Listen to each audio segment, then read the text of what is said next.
Good evening class. सब लोगों को गुड इवनिंग, गुड इवनिंग सब लोग को। लाइव आ गए सब लोग।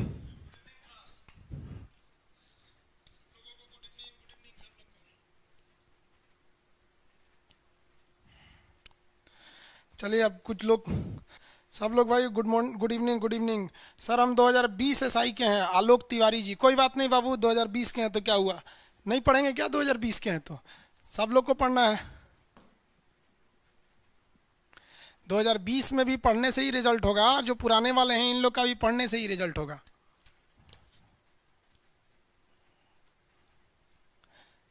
इसलिए आप लोग टेंशन नहीं लीजिए कौन किस बैच के हैं। आप लोग को टेस्ट सीरीज तो हमेशा ज्वाइन करते रहना है, समझ रहे हैं ना? आगे देखते हैं।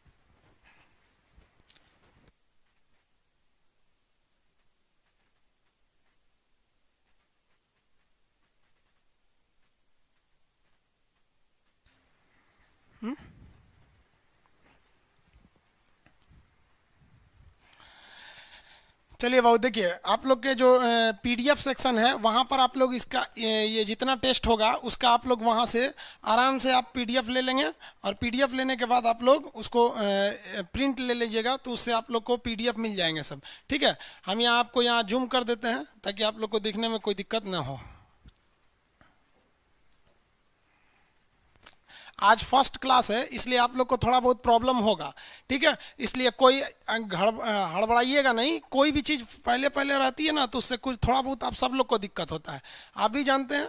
लेकिन धीरे धीरे आप भी हैबिचुएटेड हो जाएंगे, फिर आपको कोई दिक्कत नहीं आएगी। ठीक है, हम इस तरह से आप हार्ड कॉपी निकाल लेंगे इसी का, आपको उसमें कल से आप लोग को हार्ड कॉपी निकाल लीजिएगा तो कोई प्रॉब्लम नहीं होगा।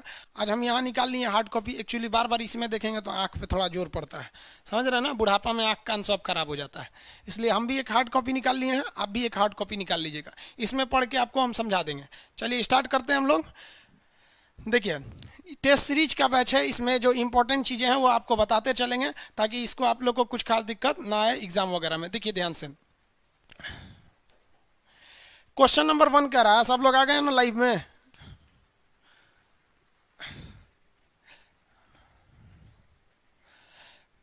बिहार एसआई पीटी का बैच कब से शुरू होगा? देखिए बाबू उसको भी शुरू कर देंगे पीटी वाले के लिए। उसके लिए आप लोग को एक अलग से उसका हम टेस्ट सीरीज लाएंगे और क्लासेज भी लाएंगे। जो जो लोग बिहार दरोगा या दरोगा आने वाला जो वैकेंसी है, चाहे किसी भी स्टेट के हैं आप लोग, उसके जीके के लिए आप सब्जेक्ट वाइज क्लास कर लेंगे। हमेशा आते रहता है, जैसे बायोलॉजी का बैच, पॉलिटी का बैच चल रहा है, इस तरह से आप करेंगे तो एक भी क्वेश्चन वगैरह नहीं फंसते हैं। और ये टेस्ट सीरीज भी आते रहेंगे जिसमें आपको इंपॉर्टेंट क्वेश्चन बताते रहेंगे। यूपीएसआई, हाँ बाबू दरोगा जी सब लोग के लिए है। ऐसा थोड़ी है कि यूपी के लिए गांधी जी अलग से जन्म लेंगे। यूपी का दरोगा दीजिए या किसी का भी, थोड़ा सा चेंजिंग होता है, उसके हिंदी के सिलेबस में होता है, हिंदी हम पढ़ाते नहीं है। या फिर बिहार वाले में थोड़ा सा बिहार से रिलेटेड पूछ देता है। इंग्लिश वर्जन नहीं है बाबू, दोनों मिल जाएगा। चलिए हम बोल देंगे इंग्लिश वर्जन नहीं है तो चलिए स्टार्ट करते हैं। एक का भी, वेरी गुड भाई, बहुत अच्छा, बहुत लोग का जवाब भी आने लगा। चंदन कुमार जी सही जवाब दिए आप लोग। चलिए हम बता देते, चलिए स्टार्ट करते हैं। क्वेश्चन नंबर 1 कह रहा है, सिंधु घाटी के लोगों के लिए महत्वपूर्ण रचना निम्नलिखित में से कौन सी एक थी? यहाँ चारों ऑप्शन है। यहाँ पर हम एक ये ले लिए हैं पेपर ताकि हमको बार बार देखेंगे तो इससे आंख पे जोर पड़ता है। आप देखते होंगे ना कितने करीब पे हम यहाँ पे। तो ये इसमें कौन सा सबसे महत्वपूर्ण था? तो देखिए सिंधु घाटी सभ्यता जो थी वो सिंधु नदी के किनारे थी। अब सिंधु नदी के अगल बगल में जितनी सभ्यताएं थी उसमें कृषि बहुत महत्वपूर्ण था। कृषि के साथ साथ, लेकिन इसमें देखिए महत्वपूर्ण रचना, तो कृषि उनकी रचना थोड़ी थी, कृषि उनका उद्योग था, उसमें बहुत ज्यादा महत्वपूर्ण थे। तो देखिए नटराज की मूर्ति दक्षिण भारत की थी, यह है नहीं। महात्मा बुद्ध उस समय थे नहीं, उस समय शंकर जी की पूजा होती थी। पशुपति, कैसे पता शंकर जी की पूजा होती थी? वो तो आद्य ऐतिहासिक काल था, ऐसा काल जिसमें कोई लिखित स्रोत है लेकिन उसे कोई पढ़ा ही नहीं है, उसे हम लोग क्या कहते हैं? आद्य ऐतिहासिक काल। तो जब कोई पढ़ा ही नहीं है तो आप कैसे कह सकते हैं कि वो चीज क्या थी? मतलब महात्मा बुद्ध की थी, आप नहीं ना कह सकते हैं। तो वहां पर कैसे पता चला? तो वहां एक मूर्ति है, उस देखा गया कि एक व्यक्ति योग के आसन में, उसके अगल बगल में बैल, सांड, सांप, बिच्छू, तो ऐसा कौन भगवान थे, सांड वगैरह के प्रतिनिधि करने वाले कौन भगवान है? तो भगवान शंकर। इन्हीं का तो पूरा डिपार्टमेंट है, सांड बैल बिच्छी ये सब सारा डिपार्टमेंट किसका है? शंकर जी का डिपार्टमेंट है। तो इसीलिए पता चला कि भैया उस समय शंकर जी की पूजा होती थी। तो इसमें कौन, ये तो होगा नहीं, नरसिंह की भी नहीं होती थी, किसकी होगी? नर्तकी की। और ये नर्तकी किसकी थी? कांसा की थी। किसकी थी? कांसा की थी। अब याद रखिएगा, दुनिया में सबसे पहले खोजा जाने वाला तत्व कौन सा था? कौन सा धातु खोजा गया था? कांसा? गलत है, सबसे पहला खोजा गया था तांबा। सबसे पहला तांबा। जब आदि मानव ने ही सबसे पहले किसको खोज लिया था? तांबे को खोज लिया था। समझ में आ गया कि नहीं आ गया? किसी को कोई दिक्कत नहीं? तो पहले का कौन सा हो जाएगा? बी, फर्स्ट का बी। सेकंड नंबर देखिए, सिंधु सभ्यता का पत्तन नगर, पत्तन को कहते हैं बंदरगाह। पत्तन को क्या कहते हैं? बंदरगाह। तो बंदरगाह सब सिंधु सभ्यता में कहाँ पर था? तो सिंधु सभ्यता जो थी, देखिए सिंधु सभ्यता की सबसे पहली जानकारी किसने दिया था? जानकारी देना मतलब मैसेज देना, तो याद रखेंगे चार्ल्स मैसन। जानकारी देने का काम किसने किया था? चार्ल्स मैसन ने किया था, चार्ल्स मैसन। लेकिन इसका जो सर्वे किया था उन्होंने कनिंघम ने किया था, जेम्स कनिंघम, जेम्स कनिंघम ने। और जॉन मार्शल, जो मार्शल थे, जॉन मार्शल, ये मार्शल साहब ने इसका नाम दिया था सिंधु सभ्यता। अब जॉन मार्शल खुद तो खुदाई करेंगे नहीं, वो भारत के एक ठेकेदार को लिए थे। उस ठेकेदार का नाम था आपका दयाराम साहनी। तो उसके नेतृत्व में 1921 में इसकी खुदाई हुई थी। खुदाई होते होते एक ऐसा जगह मिला जहाँ पे लगा कि नहीं, ये जहाज़ों को रखने के लिए एक बंदरगाह बनाया गया, सी पोर्ट। वो जगह था लोथल। लोथल में क्वेश्चन एक पूछेगा कि लोथल किस नदी के किनारे था, तो आप इसका भी जवाब देंगे कि लोथल किस नदी के किनारे था। आप लोगों को पता होगा लोथल किस नदी के किनारे था? लोथल भोगवा नदी के किनारे था। लोथल भोगवा नदी के किनारे था। Very good.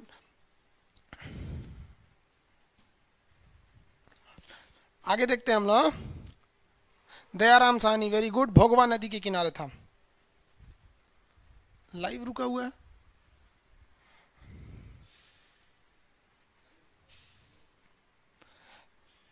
भोगवा नदी के किनारे था। समझ में आ गया? वेरी गुड, चलिए अच्छा है। मोहनजोदड़ो, एक चीज याद रखिएगा, जिस चीज के लास्ट में दड़ो लगा रहेगा वो पाकिस्तान में चला जाएगा। दड़ो लगा है पाकिस्तान में और सिंधु सभ्यता में, इसमें दो चीजें हैं, देखिए ध्यान से। मोहनजोदड़ो दड़ो लगा है, चनहुदड़ो ये भी दड़ो लगा है। ये दोनों कहाँ है? पाकिस्तान में, और सिंधु नदी के किनारे है। तो मोहनजोदड़ो और चनहुदड़ो ये दोनों के दोनों सिंधु नदी के किनारे स्थित है। और सिंधु नदी के किनारे दोनों में खासियत क्या है? मोहनजोदड़ो की सबसे बड़ी खासियत, यहाँ स्विमिंग पूल मिला है, बहुत ही बड़ा स्विमिंग पूल। स्विमिंग पूल को हिंदी में कहते हैं स्नानागार। तो स्नानागार कहाँ मिला है? आपका मोहनजोदड़ो में। जबकि चनहुदड़ो कहेगा चंद्रहुदड़ो, चनहुदड़ो में क्या मिला है? तो चनहुदड़ो से दो क्वेश्चन आते हैं, याद रखिएगा। जितने भी मेकअप की सामग्री है, लिपस्टिक, ठोड़ रंगने वाला, काजल, कंघी, शीशा, ये सब टिकुली उकुली, वो सब कहाँ मिला है? चनहुदड़ो में मिला है। कहाँ मिला है? चनहुदड़ो में मिला है। और इसके अलावे सिंधु सभ्यता के जितने भी शहर थे, उस शहर के चारों ओर बाउंड्री बनाई गई थी, दीवार बनाई गई थी। जिस दीवार की ऊंचाई बहुत मोटी होने की वजह से उस दीवार को हम लोगों ने दुर्ग कहा था। याद रखिएगा इस सारी चीज़ों को, दुर्ग। हालांकि ये सारी चीज़ें आपको पढ़ाए हुए हैं फाउंडेशन में, तो अब इससे क्या होता है, थोड़ा रिवाइज होते रहता है तेजी से। तो सिंधु सभ्यता के जितने शहर थे उन सब शहर के चारों ओर क्या थे? दुर्ग बने थे। लेकिन एकमात्र शहर चनहुदड़ो था जिसके चारों ओर कोई भी बाउंड्री नहीं थी, यानी इसके चारों ओर किसी भी प्रकार का दुर्ग नहीं था। इसलिए क्वेश्चन आपसे अजीब सा पूछता है, कहेगा कौन सा शहर है जो दुर्ग रहित है? तो सिंधु सभ्यता का कौन सा शहर दुर्ग रहित है? तो चनहुदड़ो दुर्ग रहित है। यह एक औद्योगिक शहर था जिसमें मेकअप की सामग्री ज्यादा मिली थी। तो इसमें होना चाहिए लोथल। चनहुदड़ो में भी दड़ो लगा है पाकिस्तान में। जुरिद जोदड़ो कहाँ था? क्वेश्चन पूछा था यूपीएससी में कि इनमें से कौन सा शहर मतलब भारत में नहीं है? तो उसमें कई था, जिसमें एक था जुरिद जोदड़ो। तो जुरिद जोदड़ो जिसमें दड़ो लगा रहेगा वो सब कहाँ रहेगा? सब का सब पाकिस्तान में रहेगा। समझ आ गया कि नहीं आ गया? किसी को दिक्कत? जिसमें भी दड़ो लगा रहेगा सब का सब पाकिस्तान में। लोथल हो गया। कालीबंगा, तो भाई कालीबंगा जो है वो राजस्थान में है। कालीबंगा कहाँ पे है? राजस्थान में है। इसे राजस्थान में इसमें क्या कहते हैं? काली चूड़ी। राजस्थान में इसको, इसका अर्थ क्या होता है? काली चूड़ी। कालीबंगा में, अब याद रखिएगा, कालीबंगा से ये घग्घर नदी के किनारे थी कालीबंगा। और कालीबंगा में नक्काशीदार ईंट मिली है और यहाँ दिखाया गया एक ईंट है जिस पर बिल्ली का पैर है और उसके पीछे कुत्ते का पैर है। इसका मतलब ये लगता है कि बिल्ली का पीछा कर रही है कुत्ता। तो ये कालीबंगा आपका राजस्थान में, रोपड़ वगैरह भी है। रोपड़ इसमें युगल समाधान मिला है लाशों को एक साथ जलाने के लिए। तो ये हो गया आपका चंद। इसमें आंसर कौन सा होगा? लोथल हो जाएगा। समझ में आ गया कि नहीं आ गया? आपको कोई दिक्कत है इसमें? अब इसके बाद बताइए, सिंधु अर्थव्यवस्था यानी सिंधु यानी इंडस वैली सिविलाइजेशन की जो मेन इकोनॉमी थी, सिंधु सभ्यता की जो अर्थव्यवस्था थी, ये किस पर आधारित थी? फटाफट बताएंगे। कितना नंबर क्वेश्चन है ये? आपका 3 नंबर क्वेश्चन है। आगे इसको उठा दें, आंसर देंगे लोग। किस पर आधारित थी सिंधु अर्थव्यवस्था? किस पर आधारित थी? कृषि पर आधारित थी। किस पर आधारित थी? कृषि पर। व्यापार, हाँ देखिए, व्यापार उनका था लेकिन उनकी अर्थव्यवस्था इकोनॉमी जो थी वो मेनली कृषि पर थी। क्योंकि व्यापार में भी वो लोग क्या करते थे? व्यापार ही करते थे। किस चीज का? कृषि उत्पादों का व्यापार करते थे। इनका मेन व्यापार कहाँ से था? रोम से था। इसी को कहेंगे फारस। रोम और फारस से था, मतलब वो बहुत दूर थे, फारस वगैरह के एरिया से इनका था। चाक पर बनाए गए मिट्टी के बर्तन ये नहीं थे। बढ़ईगिरी याद रखेंगे, देखिए ध्यान से फटाफट, ये क्वेश्चन एक बड़ा महत्वपूर्ण पूछा था। बढ़ईगिरी भारत में सबसे बेहतरीन कब था? तो बढ़ई का काम सबसे बेहतरीन चलता था मौर्य काल में। याद रखेंगे आप लोग को, बहुत लोग को आज ये नहीं मिला होगा हार्ड कॉपी, कोई दिक्कत नहीं, आप इसको याद रख लेंगे। हार्ड कॉपी निकलवा लेंगे, दुकान पे जाएंगे फोटोकॉपी करके दे देगा, और उसमें आप लोग को ये तो आपको बैकअप में भी क्लास मिलते रहेंगे। तो जो बढ़ईगिरी थी वो मौर्य काल में थी। और हकीकत में जो सिकंदर भारत पर आक्रमण किया था वो हाथियों के लिए नहीं किया था। सिकंदर का सेनापति सेल्यूकस निकेटर भले हाथियों के लिए किया था, लेकिन सिकंदर ने जो किया था भारत पर हमला वो बढ़ई, कुशल बढ़ई के लिए किया था, उस समय के कारपेंटर के लिए। बढ़ईगिरी लिखा, ठीक लिखा नहीं? बढ़ई। तो ये याद रखेंगे, बढ़ई किसके समय था? मौर्य काल में था। आगे बढ़े। व्यापार, गुप्त काल में व्यापार बहुत ही ज्यादा हुआ करते थे। आगे बढ़ जाते हैं। कह रहा है कि वैदिक लोग द्वारा किस धातु का प्रयोग किया गया था? तो आप समझिए, 3 तरह का इतिहास होता है। फर्स्ट होता है जिसे हम लोग कहते हैं प्रागैतिहासिक, जिसके समय पाषाण काल थे। तो उस समय सबसे महत्वपूर्ण, सबसे पहले खोजा गया था तांबा। पाषाण काल के बाद आया सिंधु सभ्यता, सिंधु सभ्यता में खोजा गया कांसा। सिंधु सभ्यता के बाद आया वैदिक काल जिसमें खोजा गया लोहा। और लोहा की खोज के बाद खेती में अजीब सी चेंजिंग आने लगी। जैसे लोहा का खोज होने लगा तो लोहा बड़ा मतलब मजबूत भी होता है, टिकाऊ भी होता है, आराम से इसे मोड़ भी सकते हैं। तांबा और कांसा उतना टिकाऊ नहीं होते जितना लोहा होता है। आप भी देखते होंगे लोहा का बहुत यूज होता है। तो जैसे ही लोहे की खोज हो गई, खेती के दुनिया में बहुत सारे चेंजिंग देखने को मिलने लगे। तो लोग जो गांव में रहते थे अब वो गांव से उठकर एक शहर में बसने लगे। तो जो जन थे, जन मतलब लोग, जन के लोग एक खास जगह जाने लगे, लोग जहां लोहे की सामानें ज्यादा मिलती थी, दुकानें ज्यादा थी। तो जनता का पैर उठकर एक खास जगह जाने लगा जिसे कहा गया जनपद। और जनपद जब बहुत बड़ा हो गया तो उसे कहा गया महाजनपद। तो यहां याद रखिएगा, दुनिया की पहली धातु जो खोजी गई थी वो थी तांबा। दुनिया की पहली धातु खोजी गई क्या थी? तांबा। और उसके बाद सिंधु सभ्यता में कांसा। लेकिन क्वेश्चन क्या है? वैदिक सभ्यता है ना, तो वैदिक सभ्यता में लोहा। अब याद रखिए, वैदिक सभ्यता से 2-3 क्वेश्चन। वैदिक सभ्यता में इसका नाम वैदिक इसलिए पड़ा क्योंकि इसी समय संस्कृत भाषा में वेदों की रचना हो रही थी। और भारत से नहीं बल्कि मध्य एशिया से आर्य जाति के लोग भारत में आए, वो संस्कृत बोलते थे। वैदिक काल में सबसे पहले किस चीज की खोज हुई भैया? लोहा की। उत्तर प्रदेश के अतिरंजी खेरी से। खोज कहां से हुआ था? अतिरंजी खेरी से। चांदी वगैरह, चांदी का प्रचलन जो चालू हुआ था गुप्त काल में चंद्रगुप्त द्वितीय ने किया था। सोना का प्रचलन, सिक्के वगैरह, सोने के सिक्के का प्रचलन यूनानी ने किया था, यूनानियों ने। और तांबा का खोज तो आपको बता दिए थे, सिंधु सभ्यता में हुआ था, जिसे हड़प्पा सभ्यता के नाम से भी जानते हैं। सिंधु सभ्यता या हड़प्पा सभ्यता। तो इसमें कौन सा हो जाएगा भाई? लोहा। वैदिक काल में सबसे मुख्य व्यवसाय गाय थी। जिस तरह से सिंधु सभ्यता में कृषि थी, वैदिक सभ्यता में क्या था? गाय था। अगर किसी की गाय गायब हो जाती थी ना, तो ये राजा का कर्तव्य था उस गाय को खोजे। और अगर कोई दूसरे देश का राजा उस गाय को रख लिया है ना, तो यहाँ का राजा उस गाय के लिए युद्ध कर देता था। और ऐसे युद्ध को गविष्टि के नाम से जाना जाता था। क्या कहा जाता था? गविष्टि, यानी गाय के लिए लड़ा गया युद्ध, गविष्टि के नाम से जाना जाता था। किसी को कोई दिक्कत नहीं है? 4 नंबर में क्या होगा? लोहा होगा। आगे बढ़े, किसी को दिक्कत नहीं ना?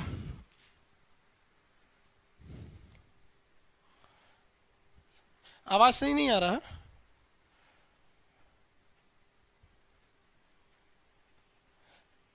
दिखाई नहीं दे रहा बाबू? अच्छा ठीक है, ठीक है, हम बड़ा कर देते हैं, दिखाई नहीं दे रहा। तो आप इसका एक काम कीजिएगा, आज आज भले आपको नहीं दिख रहा हो, कल इसको लेके बैठिएगा, क्योंकि हम आप एक ही बार में डाल दिए हैं पूरा 200 क्वेश्चन का। ठीक है, कमेंट बड़ा तेजी से कर रहे हैं। सी सी सी, चलिए सही हो गया भाई। आगे बढ़े, इंग्लिश टर्म को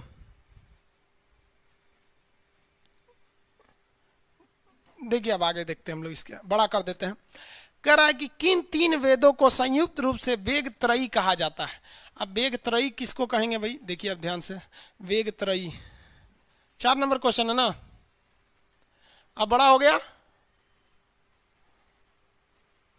किन 4 वेदों नहीं, वैदिक काल के लोग तो हो गया, किसकी खोज? लोहा की खोज की थी। अब यहां पढ़िए 5 नंबर, देखिए कह रहा है कि किन 3 वेदों को संयुक्त रूप से वेग त्रयी कहा गया? अब वेग त्रयी किसको कहा गया? तो वेग त्रयी उसे कहते हैं जो बहुत पुराना वेद है। पुराने वेद को वेग त्रयी कहते हैं। इसमें 3 वेद आते हैं आपका, ऋग्वेद, यजुर्वेद, अर्थर्वेद नहीं आएगा, ऋग्वेद, सामवेद, अर्थर्वेद नहीं आएगा, ऋग्वेद, सामवेद, यजुर्वेद ये वाला हो जाएगा, अर्थर्वेद नहीं आता है। देखिए वेग त्रयी का मतलब होता है पुराना वेद, जिसे वेद देवताओं ने लिखा, मानव ने नहीं लिखा, देवताओं की वाणी कहा गया वेदों को।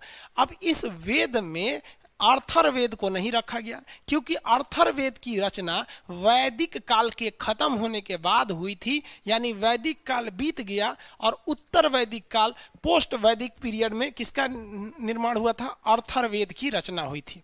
अर्थर्वेद की रचना पोस्ट वैदिक काल में किया गया था। समझ में आ गया? इसलिए वेद त्रयी में इसे नहीं रखते। वेद त्रयी में प्राचीन वेदों को रखते हैं, जिसमें से ऋग्वेद आता है, सामवेद आता है, यजुर्वेद आता है। समझ में आ गया? अब इससे कुछ क्वेश्चन देखिए। सबसे पुराना वेद कौन है? ऋग्वेद है। ऋग्वेद के हिसाब से जाति का निर्धारण आपके काम के हिसाब से किया जाता है, लेकिन धीरे धीरे जैसे आप अर्थर्वेद की ओर आएंगे, तब क्या हो गया कि भाई आप पंडित जी के घर में जन्म लिए हैं तो पंडित हो गए, राजपूत के घर में लिए हैं तो राजपूत हो गए। लेकिन ऋग्वेद के समय कहा गया था जो शिक्षा देगा वह ब्राह्मण होगा। उस हिसाब से ऋग्वेद के हिसाब से हम ब्राह्मण हैं। जो दूसरों की रक्षा करेगा वो क्षत्रिय हो जाएगा, जो दूसरे के घर में काम करेगा वो शूद्र हो जाएगा, यानी सेवा करने वाला काम शूद्र हो जाएगा। आपको पता है, अगर ऋग्वेद के हिसाब से देखेंगे तो हर नौकरी करने वाला व्यक्ति शूद्र है, क्योंकि इसमें कहा गया है कि नौकरी करने वाला दूसरे के घर पे वो क्या है? शूद्र है। और इसी में कहा गया है कि अपना बिजनेस करने वाला, व्यवसाय करने वाला वैश्य कहलाएगा। तो जबकि आप अर्थर्वेद में जब जाएंगे तो वो वंश के आधार पर हो गया था। ये समझ में आ रहा है आप लोग को? तो वेग त्रयी किसे कहते हैं? बहुत ही पुराना वेद, एक्सेस जो पुराना वेद हो जाते हैं। सामवेद में देखिए, स से साम होता है, स से संगीत। तो संगीत की चर्चा किस वेद में है? सामवेद में किया गया है संगीत की चर्चा। इसमें गायन शैली में सा रे गा मा प ध नी, ये जो है ना संगीत के साथ, ये किस में है? सामवेद में है। यजुर्वेद में ध्यान से देखिएगा, य से यजुर्व, य से युद्ध, य से ही क्या होता है? यज्ञ। तो युद्ध, यज्ञ इत्यादि की चर्चा किस वेद में है? यजुर्वेद में है। युद्ध हो गया, यज्ञ हो गया, ये सब की चर्चा यजुर्वेद में किया गया है। कहेगा कि युद्ध की चर्चा यजुर्वेद में। युद्ध से पहले कहाँ जाते थे लोग? यज्ञ करते थे लोग कि भगवान हम जीत जाए। तो युद्ध और युद्ध की चर्चा, यज्ञ की चर्चा, दोनों की चर्चा किस वेद में है? यजुर्वेद में है। किसी को कोई दिक्कत नहीं है। अब बात करते हैं कि इसमें त्रयी में कौन नहीं है? तो अर्थर्वेद में त्रयी नहीं है। अर्थर्ववेद, अर्थर्वेद में क्या है? अर्थर्वेद में है जादू टोना, किसी को अपने वश में कर लेना, ये सब चीजें किसमें है? आपका चिकित्सा वगैरह की चीजें अर्थर्वेद में है। किसमें है? अर्थर्वेद में। जादू टोना इत्यादि की चीजें। आप ट्रेन में अक्सर पढ़ते होंगे कि इस नंबर पर कॉल करें बाबा रहमानी, हम आपका प्रेम बिछड़ने नहीं देंगे। समझ में गया? वो क्या करता है? अर्थर्वेद का 2-4 गो मंत्र पढ़ेगा, सब प्रेम बिछड़ने नहीं दे। ये सब फालतू चीज होता है सब। हम एक बार उस पर फोन किए थे, तो हम कहे कि हमको एक ठो से सेटिंग करा दीजिएगा। तो कहा कि करा देंगे। तो हम पूछा कौन है? तो हम कहे बम्बई रहती है, आलिया भट्ट नाम है। तो कह रहा है हीरोइन हूँ? तो कह रहा हाँ। तो हम फोन कर रहा है कि नहीं हो पाएगा। हम कहे काहे नहीं हो पाएगा? तो कह रहा है कि उतना बड़ा काम नहीं होता है। हम कह रहे बकलोल कहीं का, उतना बड़ा काम नहीं होता तो गांव के घास कटनी को तो आदमी ऐसे एगो फेस वॉश दे देगा तो खुश हो जाएगा। ऐसा फालतू काम करता है सब, इस सब पे विश्वास नहीं करना चाहिए।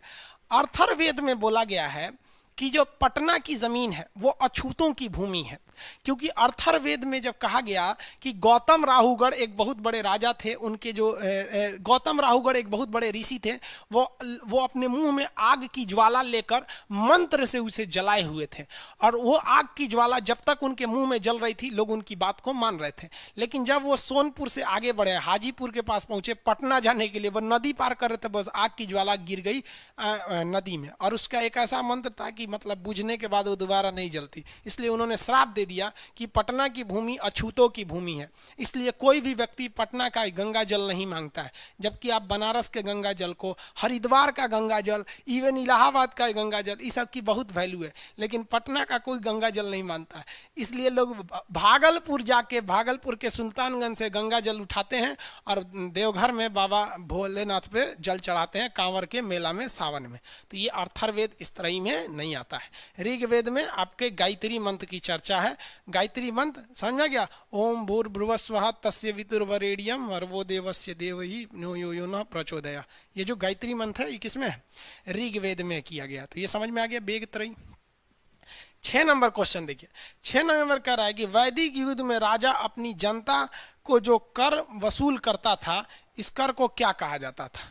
तो वैदिक काल में लगाए गए कर को हम लोग बलि कहते थे। वैदिक काल में लगाए गए कर को क्या कहा जाता था? बलि। वैदिक काल में जो कर लगाए जाते थे उस कर को बलि कहा जाता था। हो गया, ये हो गया, बलि कहा गया। समझा क्या? कर नहीं कहता था। विदथ जो था ना, एक असेंबली थी, सभा थी विदथ, इसमें स्त्री पुरुष सब मिलके एक डिस्कशन करते थे। विदथ। कर तो अभी कहा जाता है, वीरमन नहीं कहा जाता था। ये हो गया बलि। समझा गया? उस समय के टैक्स को क्या कहा गया? बलि कहा गया था टैक्स को। और विदथ क्या था भाई? तो विदथ एक असेंबली थी जिसमें सारे लोग बैठ के किसी खास विषय पर चर्चा करते थे। अगला क्वेश्चन बताएंगे, प्रसिद्ध गायत्री मंत्र कहाँ से लिया गया? ये तो पता ही, अभी बता दिए। गायत्री मंत्र कहाँ से लिया गया भाई? ये थोड़ी बताएंगे आपको। गायत्री मंत्र कहाँ से है? तो बेवकूफ को भी पता है, यजुर्वेद से। यजुर्वेद से है। गायत्री मंत्र ऋग्वेद से। युद्ध की चर्चा यजुर्वेद में, यज्ञ की चर्चा यजुर्वेद में, जादू टोना वशीकरण अथर्ववेद में, संगीत की चर्चा सामवेद में किया गया है। अगला क्वेश्चन 2-4, ये 8वां नंबर देखिए, ये तो बहुत ईजी है, ये भी आप बता देंगे। हो गया? कौन है? प्रसिद्ध प्रतीक उत्कृष्ट सत्यमेव जयते लिखा गया है। फटाफट बताएंगे सत्यमेव जयते कहाँ लिखा है? ऑप्शन बस बोलिए, सत्यमेव जयते कहाँ लिखा है?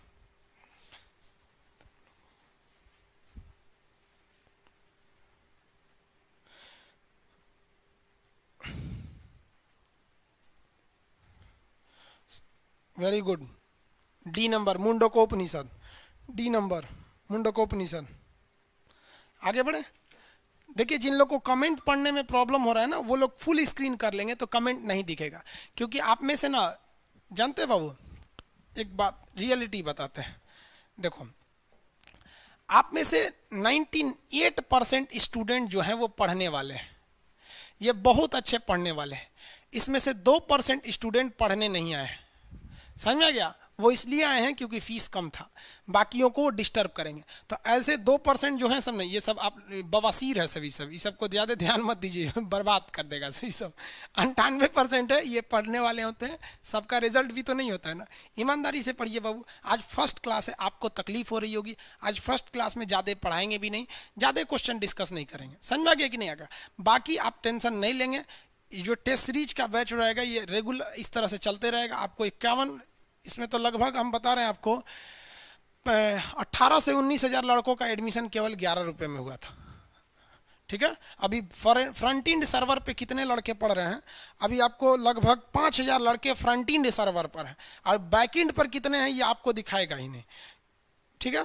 फ्रंट एंड सर्वर पे वो होते हैं हमारे आने से पहले जितने लोग जुड़ जाते हैं लोग। इसलिए आप इन 2% वालों को ध्यान में मत रखिएगा, वो उल्टा सीधा कमेंट करेंगे। समझ रहे हैं? सुबह वाले बैच में एक टीचर साहब एडमिशन लिए थे इसमें, नक्शा के क्लास में। टीचर लोग पढ़ रहे हैं और उसमें उनको शर्म नहीं लगा, कह रहे हैं कि बच्चों मेरे चैनल को जाके सब्सक्राइब करो। यार लड़का क्या सोचेगा, एक आप खुद टीचर हो तो चलो भैया आप टीचर हो पढ़ ले रहे हो तो दूसरे आईडी से पढ़ लो, या फिर आपके नाम से थोड़ी पता चल रहा है कि आप टीचर हो। लेकिन ये कमेंट कर रहे हैं उसमें कि मेरा सब्जेक्ट पर मेरा चैनल सब्सक्राइब करो। अब हम बोलेंगे तो आप कहेंगे कि हम टीचर की बुराई कर रहे हैं। कह रहा है कि हमारे चैनल को सब्सक्राइब करो। मिल जाता ना तो एक दो हाथ दे देते उसको। यार अच्छा पढ़ाओ, लोग खुद ही सब्सक्राइब करेंगे। इसमें क्या होगा बाबू, मुंडकोपनिषद, भागवत गीता जानते हैं बाबू, भागवत गीता कुछ अलग किताब नहीं है। महाभारत का नाम सुने आप लोग? देखिए सारी किताब छोड़िए, महाभारत एक किताब थी जिसका नाम था जय संहिता। जय मतलब होता है जीतने का सिद्धांत, संहिता मतलब नियम कानून, जय मतलब विजयी होना। तो जीतने का सिद्धांत था एक जय संहिता, जिसमें 8800 श्लोक थे। जय संहिता, इसमें 1,00,000 श्लोक जोड़ दिया गया और इसी का नाम रख दिया गया महाभारत। समझ में गया? महाभारत। तो महाभारत का पुराना नाम जय संहिता। जय संहिता को किस में बदल दिया गया? महाभारत में। महाभारत में इतना श्लोक कौन जोड़ दिया? वेद व्यास। देखिए किसी भी गोला में, किसी भी सर्किल में सबसे बड़ा हिस्सा क्या होता है? उसका डायमीटर होता है, जिसे क्या कहते हैं? व्यास। क्या व्यास से बड़ा कोई चीज संभव है? किसी गोले के अंदर व्यास से बड़ा कुछ भी संभव नहीं है। उसी तरह दुनिया में क्या महाभारत से बड़ा युद्ध संभव है? नहीं है।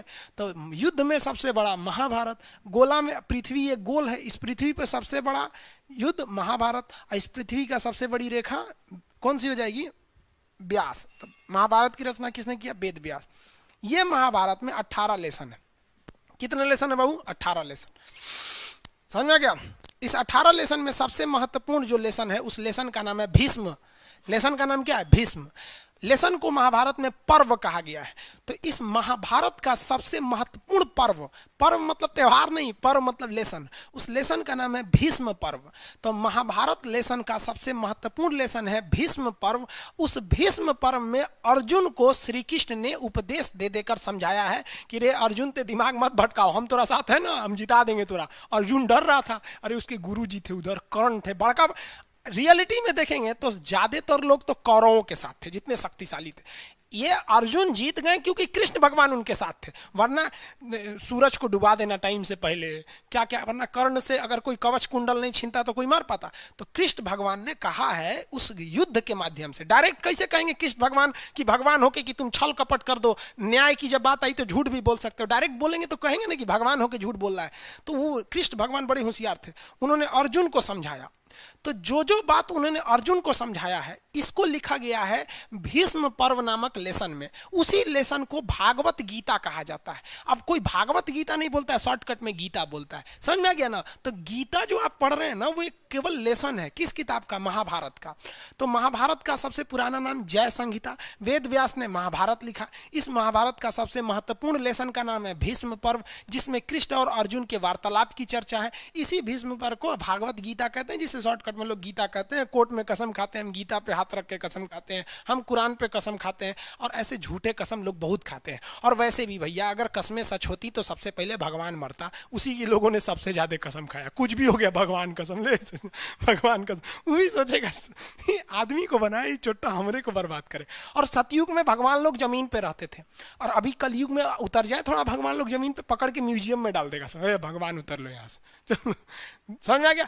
मत्स्य पुराण, इसमें पुराण में क्या मिलता है भैया? तो वे प्राचीन राजवंशों की चर्चा किसमें मिलती है? पुराण में। सातवाहन समाज इत्यादि की चर्चा किसमें मिलती है? आपको मत्स्य पुराण में मिलती है। पुराण में प्राचीन राजवंशों की चर्चा आपको देखने को मिलती है। किसी को कोई दिक्कत नहीं है? इसमें कौन सा होगा?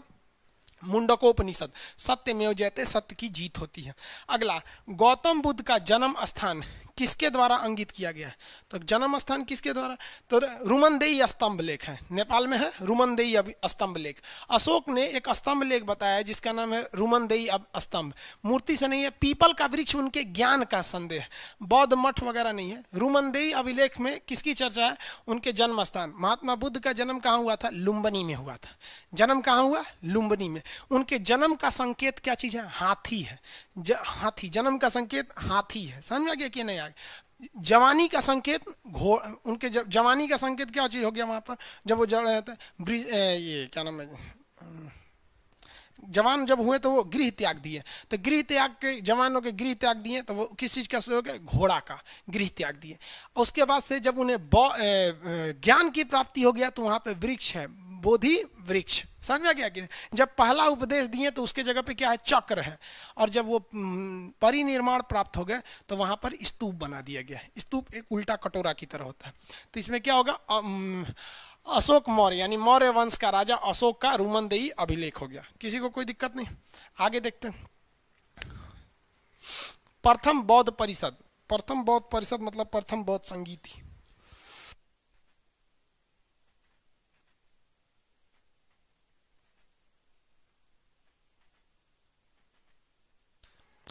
चलिए आगे देखते हैं लोग। कह रहा है कि प्रथम बौद्ध संगीति कहाँ हुई थी, प्रथम बौद्ध परिषद यानी प्रथम बौद्ध संगीति। देखिए इससे कई क्वेश्चन आते हैं, इसको याद रख लीजिएगा, अच्छा होगा आपके लिए। ये बिहार है, बिहार का नक्शा। बिहार में बीचों बीच से गंगा नदी जाती है। गंगा नदी के तट पर है पटना, पाटलिपुत्रा। गंगा नदी के नीचे देखेंगे तो मिलेगा आपको राजगीर, और गंगा नदी के ऊपर देखेंगे तो वैशाली, और ठीक गंगा नदी के किनारे है पाटलिपुत्रा यानी पटना।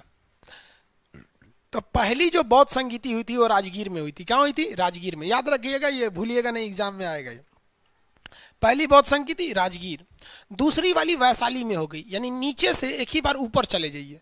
तो पहली राजगीर, दूसरी वैशाली, तो राजगीर वैशाली, राजगीर वैशाली, उसके बाद पाटलिपुत्रा। तो नीचे ऊपर बीच में राजगीर वैशाली पाटलिपुत्रा। समझ में आ गया, बोलेंगे लोग अपने से साइड में राजगीर वैशाली पाटलिपुत्रा। उसके बाद हो गया कश्मीर के कुंडल वन में, कश्मीर के कुंडल वन में। टोटल कितनी बौद्ध संगीति हुई, 4। यहीं देखते रहिए, हर एक चीज याद करा देंगे। 4 हुआ, कब हुआ, किसकी अध्यक्षता में हुआ, कौन सा उस वक्त राजा था। टोटल बौद्ध संगीति कितनी हुई, 4। पहली बौद्ध संगीति कहाँ हुई, राजगीर वैशाली पाटलिपुत्रा कुंडलवन, राजगीर वैशाली पाटलिपुत्रा कुंडलवन, राजगीर वैशाली पाटलिपुत्रा कुंडलवन। तो ये हो गया राजगिरी। राजगीर कहिए या राजगिरी कहिए, वेरी गुड, याद है आप लोग को।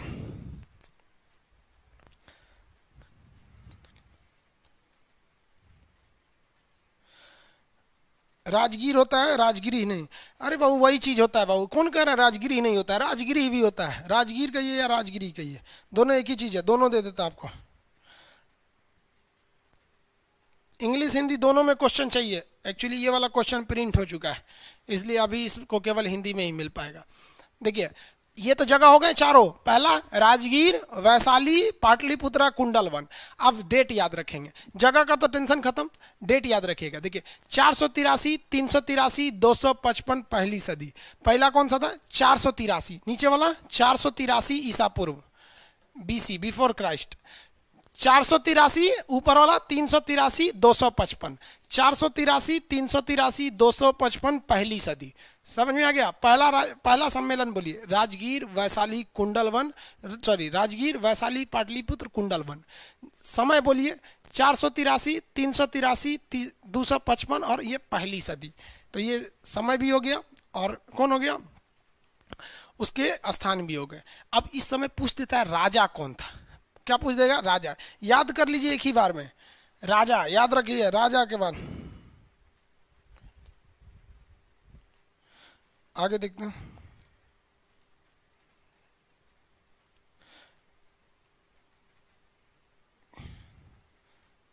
चलिए 500 क्वेश्चन एक ही बार में डाल देंगे, ठीक है। चलिए हम आज डाल देंगे 500 क्वेश्चन पूरा एक ही बार। अभी ये हिस्ट्री का है, हिस्ट्री के बाद ऐसे करके अलग अलग सब्जेक्ट के क्वेश्चन आते रहेंगे। देखिए ध्यान से, ये तो हो गया आपके, किसका हो गया, ये तो समय हो गया। राजा याद रखेंगे कैसे। सबसे पहली जो बौद्ध संगीति हुई थी उस समय था अजात शत्रु। पहला कौन हो गया, अजात शत्रु। अजात शत्रु के बाद राजधानी वैशाली लेके चला गया कालाशोक। तो पहला अजात शत्रु, कालाशोक, और तीसरा हो गया अशोक। कालाशोक के बाद अशोक, और इसके समय हुआ कनिष्क के समय में। चौथी बौद्ध संगीति कनिष्क। देखिए चौथी वाला सब कौन से मिलेगा आपको, कश्मीर के कुंडल वन में कनिष्क, समझ में गया। कश्मीर के कुंडल वन में कनिष्क, कनिष्क को द्वितीय अशोक कहते हैं, याद रखिएगा, क्वेश्चन पूछेगा कनिष्क को द्वितीय अशोक। तो इससे याद रखिएगा कैसे, राजा कौन था यहाँ पे, पहला वाला में राजा हो जाएगा आपका अजात शत्रु, कालाशोक अशोक द्वितीय अशोक, अजातशत्रु कालाशोक अशोक द्वितीय अशोक, याद रहेगा। कालाशोक अशोक सॉरी अजातशत्रु कालाशोक अशोक द्वितीय अशोक। द्वितीय अशोक किसे कहते हैं? कनिष्क को। याद हो गया यहाँ पे, ये चीजें हो गई। समय याद हो गया आप लोग को।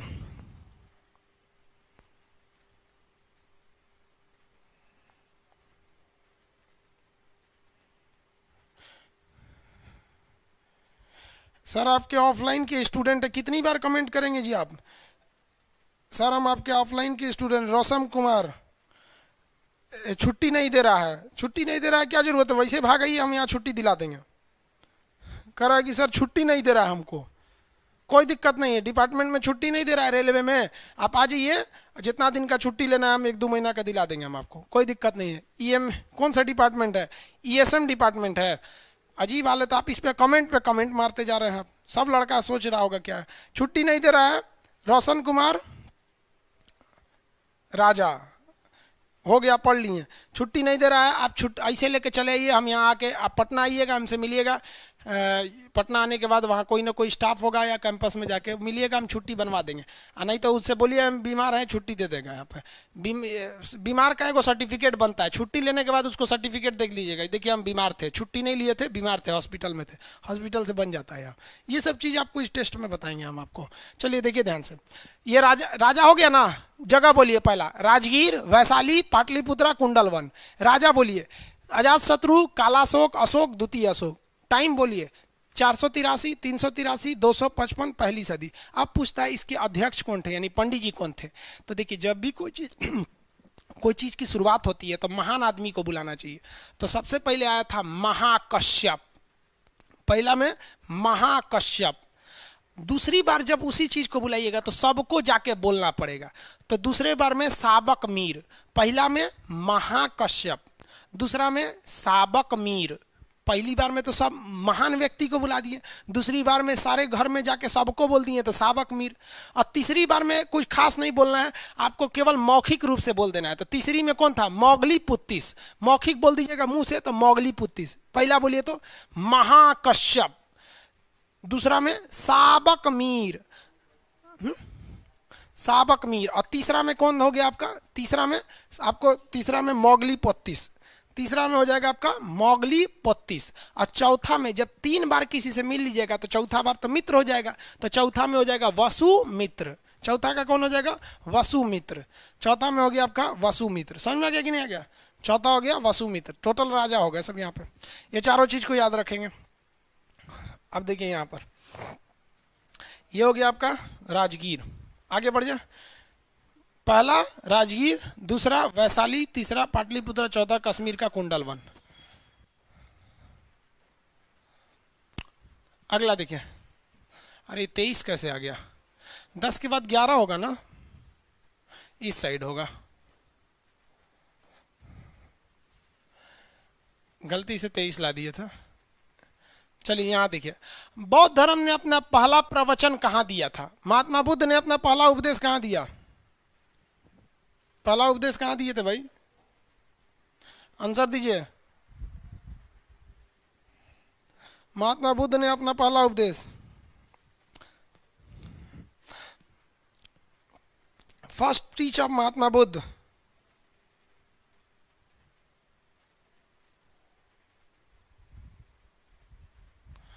वेरी गुड, बी ऑप्शन दे रहे हैं लोग। बी में क्या है? सारनाथ।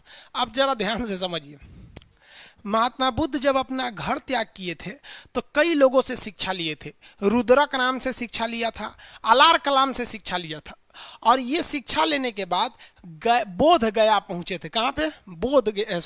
सारनाथ में। कहाँ गए? शिक्षा लेने के बाद सारनाथ में। और सारनाथ में ये क्या कर रहे थे? तपस्या कर रहे थे, खूब घोर तपस्या कर रहे थे सारनाथ में। सुनिए ध्यान से। और ये ज्ञान को प्राप्त करने के लिए कहाँ गए थे? सारनाथ में। बोध गया नहीं गए थे, याद रखिएगा। ज्ञान लेने के लिए सारनाथ गए थे। और ये अकेले नहीं थे, इनके 5 मित्र थे सब। और वहां एक जंगल था जिसका नाम था मृगदाब वन। क्या नाम था? मृगदाब वन। मृगदाब वन में ये आराम से खूब तपस्या कर रहे थे, बिना खाए पिए खूब तपस्या। तब तक अचानक एक घुंघरू की आवाज सुनाई दी, छम छम छम। तो इनके पांचों दोस्त एकदम ध्यान मग्न थे अपनी तपस्या में। अब महात्मा बुद्ध इसे देख लिए, रे तुरी का कौन है रे इधर, तो देखे अरे तुरी का एगो लड़की है सुंदर, तो जाके पूछे क्या बात है, तो वही कही कि किसी वीणा को, यानी बजाने वाला जो वीणा होता है उसको इतना मत तान दीजिए कि टूट जाए, और इतना धीमा भी मत बनाइए कि वो मतलब बजबे ना करे। तो महात्मा बुद्ध का मतलब क्या है, तो वो लड़कियां बोली कि अरे ऐसा ना भगवान की तपस्या कीजिए कि भगवान डर जाए आपसे, नॉर्मल कीजिए, यहाँ कोई भगवान ना मिलने वाले हैं। तो महात्मा बुद्ध वो महिला की बात सुन के सारनाथ से भाग गए, और कहाँ आ गए, बिहार के बोध गया में। और वहां जब तपस्या किए तो वैशाख पूर्णिमा के दिन उन्हें ज्ञान प्राप्त हो गया, उनकी शरीर से प्रकाश आने लगा। अब जब उन्हें ज्ञान प्राप्त हो गया तो वो गौतम से हो गए महात्मा बुद्ध। तब उनको याद आया कि ससुरा हमारा अभी 5 गो जो दोस्त था सब ना, वो तो यूपी में है सब, सारनाथ में, जाके देखते हो कि नहीं को ज्ञान मिला कि नहीं। तो दौड़ी दौड़ी गए, उन सबको पूछे रे तो नहीं का ज्ञान ना मिला अभी, तो कहा हमको तो ज्ञान नहीं मिला, तुमको ज्ञान मिल गया। तो महात्मा बुद्ध कहा एकदम मिल गया। पूछा सर तुमको कैसे मिला, तो महात्मा बुद्ध कहें बकलोल कहेंगे, तू लोग बढ़िया चीज पे ध्यान नहीं देता है, एगो बढ़िया चीज आया था समझा के चल गया, हो गया ज्ञान मिल गया, समझा गया। तो महात्मा बुद्ध ने अपना पहला उपदेश अपने 5 मित्रों को दिया था, समझा गया। इस घटना को धर्म चक्र प्रवर्तन कहा जाता है, उनको जो उपदेश दिया था, और ये सारनाथ में दिया था। लेकिन इसमें श्रावस्ती है, ऑप्शन में नहीं है। ज्ञान क्या मिला था, बोध गया में, गया में ही जिला है गया, वहां पे ज्ञान मिला था। आगे बढ़े, सबसे ज्यादा उपदेश इन्होंने कहाँ दिया था, सबसे ज्यादा इन्होंने उपदेश दिया था श्रावस्ती में, क्योंकि बरसात के समय ये कहीं निकलते नहीं थे और श्रावस्ती में ही रहते थे, वहीं पे बैठ के ये ज्ञान दिया करते थे श्रावस्ती में। इनको परिनिर्माण यानी इनकी मृत्यु देहांत कहाँ हुआ था, तो उत्तर प्रदेश के कौन सा जिला, कुशीनगर में। कौन सा जगह पे, कुशीनगर में। तो ज्ञान पहला उपदेश कहाँ दिया, सारनाथ में। सर्वाधिक उपदेश कहाँ दिया, श्रावस्ती में। बरसात का समय बिताया श्रावस्ती में बिताया था। मृत्यु कहाँ हुई थी, कुशीनगर में। कुशीनगर किस महाजनपद में था, मल्ल महाजनपद में। मल्ल महाजनपद में कुशीनगर था। आगे बढ़ जाओ, अगला देखते हैं। प्रारंभिक बौद्ध ग्रंथ की रचना किसमें की गई है, तो किसमें, प्राकृत भाषा में नहीं भैया, प्राकृत भाषा में जैन धर्म वाला, पाली भाषा में।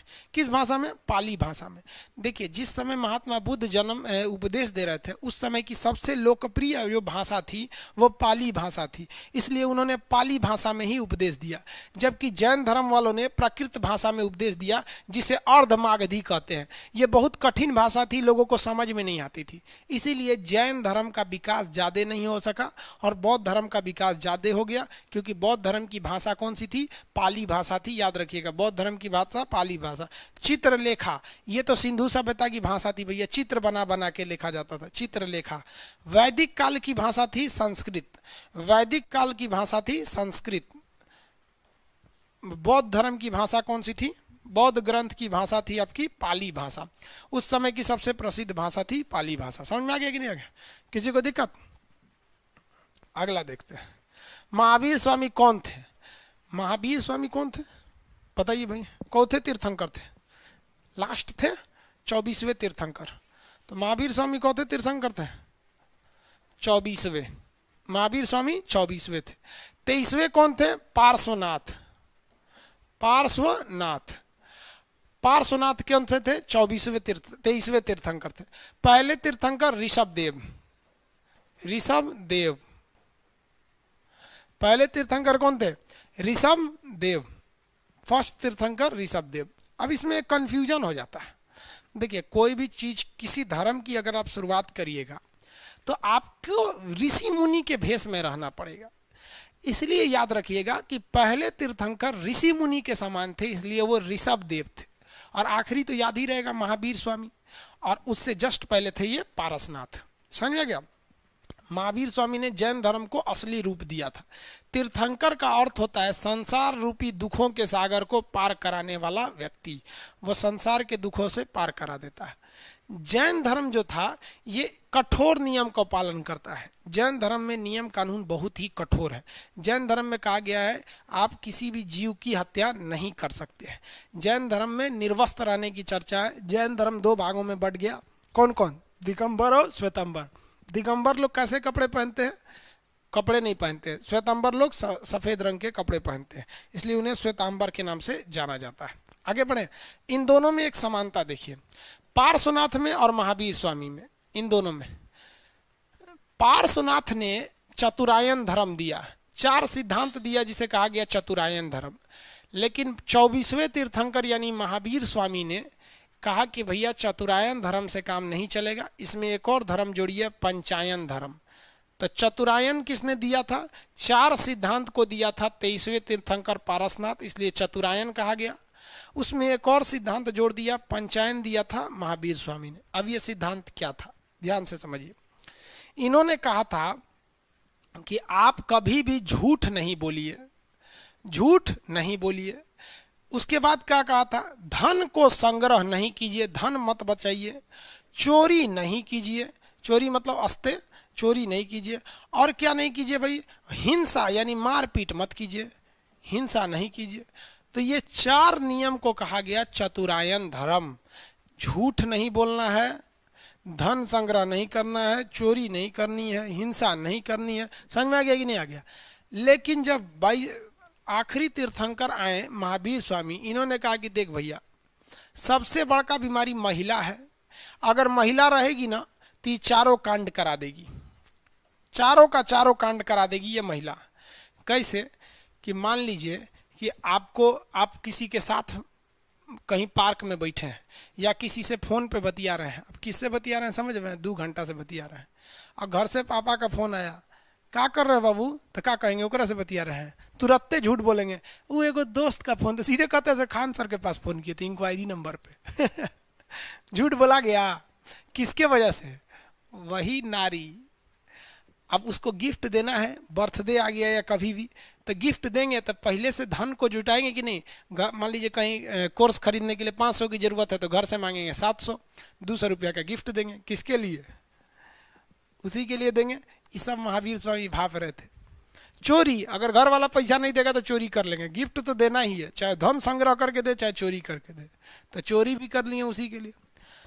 अब मान लीजिए उसको किसी दूसरे के मोटरसाइकिल पे देख लिया, बस हिंसा चालू, धड़ाधड़ धड़ाधड़।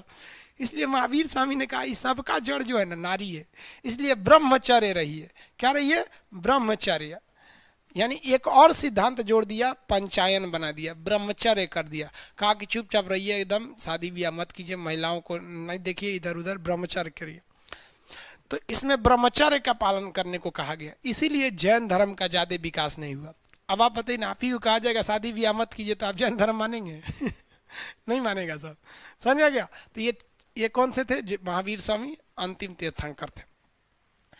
जैन साहित्य को क्या कहा जाता है? त्रिपिटक। भैया त्रिपिटक बौद्ध धर्म में, वेद हिंदू धर्म में, आर्य सूत्र ये सूत्र नहीं, किताब नहीं, अंग देखिए ये है आपका जैन धर्म का। 12 अंग 12 उपांग ये जैन धर्म के प्रमुख किताब है। देखिए 14 पूर्वा 12 अंग और 12 उपांग ये किताब का नाम है। 14 पूर्वा महावीर स्वामी के दिए गए उपदेशों की जिस किताब में चर्चा है उसे कहते हैं 14 पूर्वा। 12 अंग किताब का नाम है, 12 उपांग किताब का नाम है। ये सब चीजें किसकी है? जैन धर्म की। आगम भी जैन धर्म का है। समझ आ गया? तो इसमें कौन सा होगा? डी, जैन धर्म। जैन साहित्य में कौन होगा? अंग।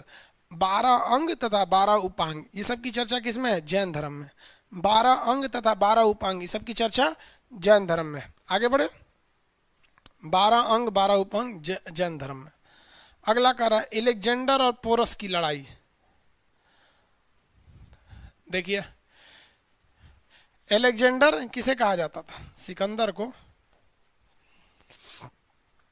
एलेक्जेंडर यानी पोरस, और पोरस की लड़ाई कहाँ हुई थी? कहाँ हुई थी भैया? बताइए फटाफट आंसर दीजिए। एलेक्जेंडर और पोरस की लड़ाई कहाँ हुई थी? ऑप्शन नंबर 15 का पूछ रहे हैं, 15 का ए।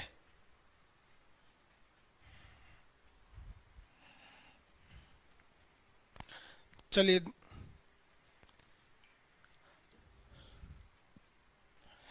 झेलम नदी के तट पर लड़ी गई थी। कहाँ लड़ी गई थी? झेलम नदी के तट पर। हो गया। इसी को कहा गया था हाइडेस्पीज की लड़ाई। हाइडेस्पीज में तो भाई लड़ी कहाँ गई थी? तो भाई तो झेलम नदी के तट पर किया गया था। कहेगा कि झेलम नदी का ग्रीक में नाम क्या है, तब ना हाइडेस्पीज होगा। लड़ा तो गया था झेलम नदी पर। और ग्रीक भाषा में झेलम को क्या कहा गया, हाइडेस्पीच का नाम दिया गया। तो हाइडेस्पीच में लड़ा गया था 326 ईसा पूर्व, 326। लेकिन सिकंदर चाहता था भारत पर आना, लेकिन उसकी सेना ब्यास नदी यानी हाइफेनिया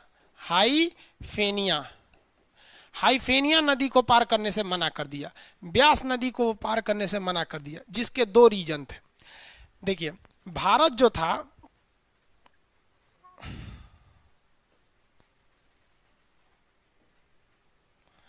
यहां पर था ब्यास नदी, तो उसकी सेना इस ब्यास नदी को पार करने से मना की। रीजन नंबर 2, ब्यास नदी में भयानक बाढ़ आई हुई थी। रीजन नंबर 2, ब्यास नदी के इस साइड नंद वंश का राज था और नंदों के पास बहुत बड़ी हाथियों की फौज थी और इनकी सेना को हाथियों से लड़ने का अनुभव नहीं था, इसलिए इसकी सेना इस नदी को पार करने से मना कर दी, ब्यास नदी यानी हाइफेनिया नदी को पार करने से मना कर दी, जिस वजह से सिकंदर लौट गया। और सिकंदर जब लौट रहा था तो इराक के बेबीलोन में 323 ईसा पूर्व उसके पेट दर्द के कारण उसकी मौत हो गई। उसका घोड़ा का नाम था बुके फराल, उसके घोड़ा की भी मौत हो गई। समझ में आ गया कि नहीं आ गया, किसी को दिक्कत बोलिए। यहाँ हाइडेस्पीज नहीं होगा, रीजन क्या है कि हाइडेस्पीज उसका नाम है। महाभाष्य किसकी रचना है, महाभाष्य किसकी रचना है, फटाफट आंसर देंगे लोग, आंसर दीजिए, महाभाष्य किसकी रचना है।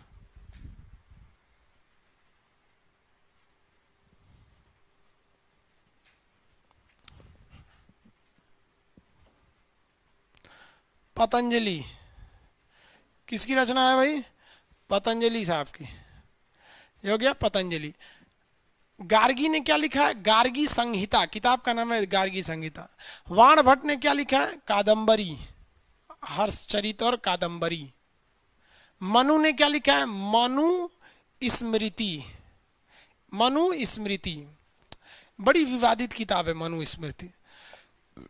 मनुस्मृति बड़ा विवादित किताब है। क्या है तो इसमें दो चीजें ध्यान से देखिएगा, इसमें फीमेल को और SC यानी दलित को कोई वैल्यू नहीं दिया गया है।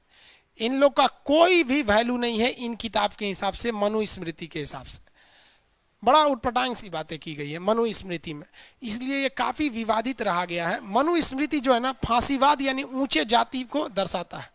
कहता है कि ऊंचे जाति के लोग ही कोई अच्छा काम कर सकते हैं, महिलाओं को तो कहता है कुछ कर नहीं कर सकती हैं। यहाँ पर अजब हाल है। यहाँ पर मनुस्मृति को जन्म देने वाले मनु को भी किसी महिला ने ही जन्म दिया था, तो ये मनुस्मृति अलग किताब है। अगला देखिए, चंद्रगुप्त मौर्य यानी मौर्य वंश का जो शासक था चंद्रगुप्त मौर्य, अपना अंतिम समय कहाँ गुजारा था। तो आपको पता है चंद्रगुप्त मौर्य जो था उसका अंतिम समय में उसने जैन धर्म को अपना लिया था। चंद्रगुप्त मौर्य ने अपने अंतिम समय में कौन धर्म को अपना लिया, जैन धर्म को। और जैन धर्म को अपना लिया तो उस समय मगध में यानी बिहार में, यहाँ देखें ये मगध है, तो मगध में उस समय अकाल पड़ गया था, इसलिए ये भद्रबाहु के नेतृत्व में मगध को छोड़ता हुआ कहाँ चला गया, कर्नाटक के श्रवणबेलगोला में। कहाँ चला गया, श्रवणबेलगोला में। अब जैन धर्म को जो अपनाते हैं, वो जैन धर्म वाले जो लोग होते हैं, वो जैन धर्म में जो मृत्यु होती है वो संलेखना विधि से हो जाती है, संलेखना। तो यहाँ संलेखन करने चला गया, संलेखन, संलेखन विधि द्वारा। और 298 ईसा पूर्व में इसकी मृत्यु हो गई श्रवणबेलगोला में, यानी भूख हड़ताल पे बैठ गया था, हम खाना पीना नहीं खाएंगे। जैन धर्म में जान ऐसे ही दिया जाता है, खाना पीना छोड़ दिया जाता है, जिससे व्यक्ति की मृत्यु हो जाती है, जिसे हम लोग क्या कहते हैं, श्रवणबेल संलेखना के नाम से जानते हैं। आगे बढ़े, जैन धर्म। काशी में मौत नहीं हुई थी, पाटलिपुत्रा का तो राजा था। 18 नंबर क्वेश्चन, फटाफट आंसर देंगे लोग। इससे 3-4 क्वेश्चन पूछता है भाई, इसलिए इसका आंसर हम आप सबसे उम्मीद करते हैं, इसका आंसर आप फटाफट देंगे। कह रहा है कि कलिंग युद्ध किस वर्ष में हुआ था, कलिंग युद्ध, फटाफट आंसर दीजिए, हम आपके आंसर का इंतजार करते हैं।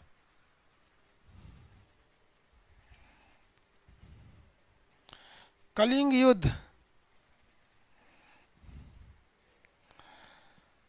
18 का बी नहीं, ए होगा। चलिए बहुत से लोगों का सही है, ए होगा, कलिंग युद्ध की चर्चा। देखिए कलिंग युद्ध जो था इसमें हुआ था, अशोक ने अपना अपना राज्याभिषेक किया था 269 में।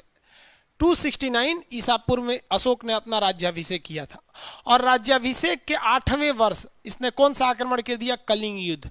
कलिंग युद्ध की चर्चा अशोक के कौन से शिलालेख से मिलती है? 13वें शिलालेख से। कलिंग से ये चीजें याद रखिएगा। अशोक का राज्याभिषेक 269 ईसा पूर्व में हुआ था। अपने राज्याभिषेक के 8वें वर्ष उसने कलिंग पर आक्रमण कर दिया था। कलिंग की चर्चा 13वें शिलालेख में मिलती है। कलिंग की चर्चा 13वें शिलालेख में मिलती है। और इसके बाद कलिंग युद्ध के बाद अशोक का हृदय पलट गया। उसने इतना नरसंहार, इतना लूट मार, खून खराबा देखा कि अशोक ने कहा कि ना भैया, अब हमसे ये मार धार वाला काम नहीं हो पाएगा। समझ में आ गया कि नहीं आ गया? किसी को कोई दिक्कत नहीं है? आगे बढ़े।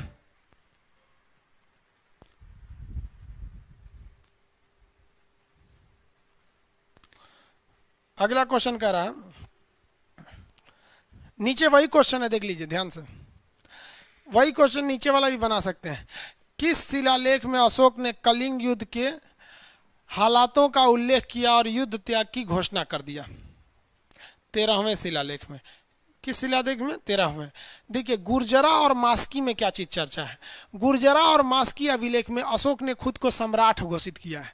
गुर्जरा अभिलेख और मास्की अभिलेख में अशोक ने कहा है कि मैं मगध का सम्राट हूँ। गुर्जरा और मास्की अभिलेख, इसमें 11 में क्या कहा है कि मेरे अधिकारी ब्राह्मणों को न सताएं, यानी कहा है कि ब्राह्मणों को न सताएं मेरे अधिकारी। तो इसमें ब्राह्मणों की चर्चा हो गई है, हो गया। और ये 10वां शिलालेख में धर्म की चर्चा है, जिसे धम्म कहा गया है। धर्म की चर्चा है जिसे धम्म कहा गया। इसमें कहा गया कि मेरे अधिकारी ब्राह्मणों को नहीं सताए। गुर्जरा और मास्की नामक अभिलेख में अशोक ने खुद को राजा घोषित किया है। गुर्जरा और मास्की में अशोक ने क्या किया? खुद को राजा घोषित कर दिया है। यह 18 हो गया।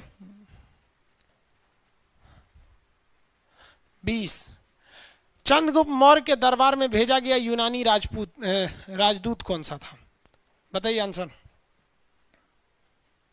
चंद्रगुप्त के दरबार में भेजा गया यूनानी राजदूत का नाम बताइए, फटाफट आंसर दीजिए।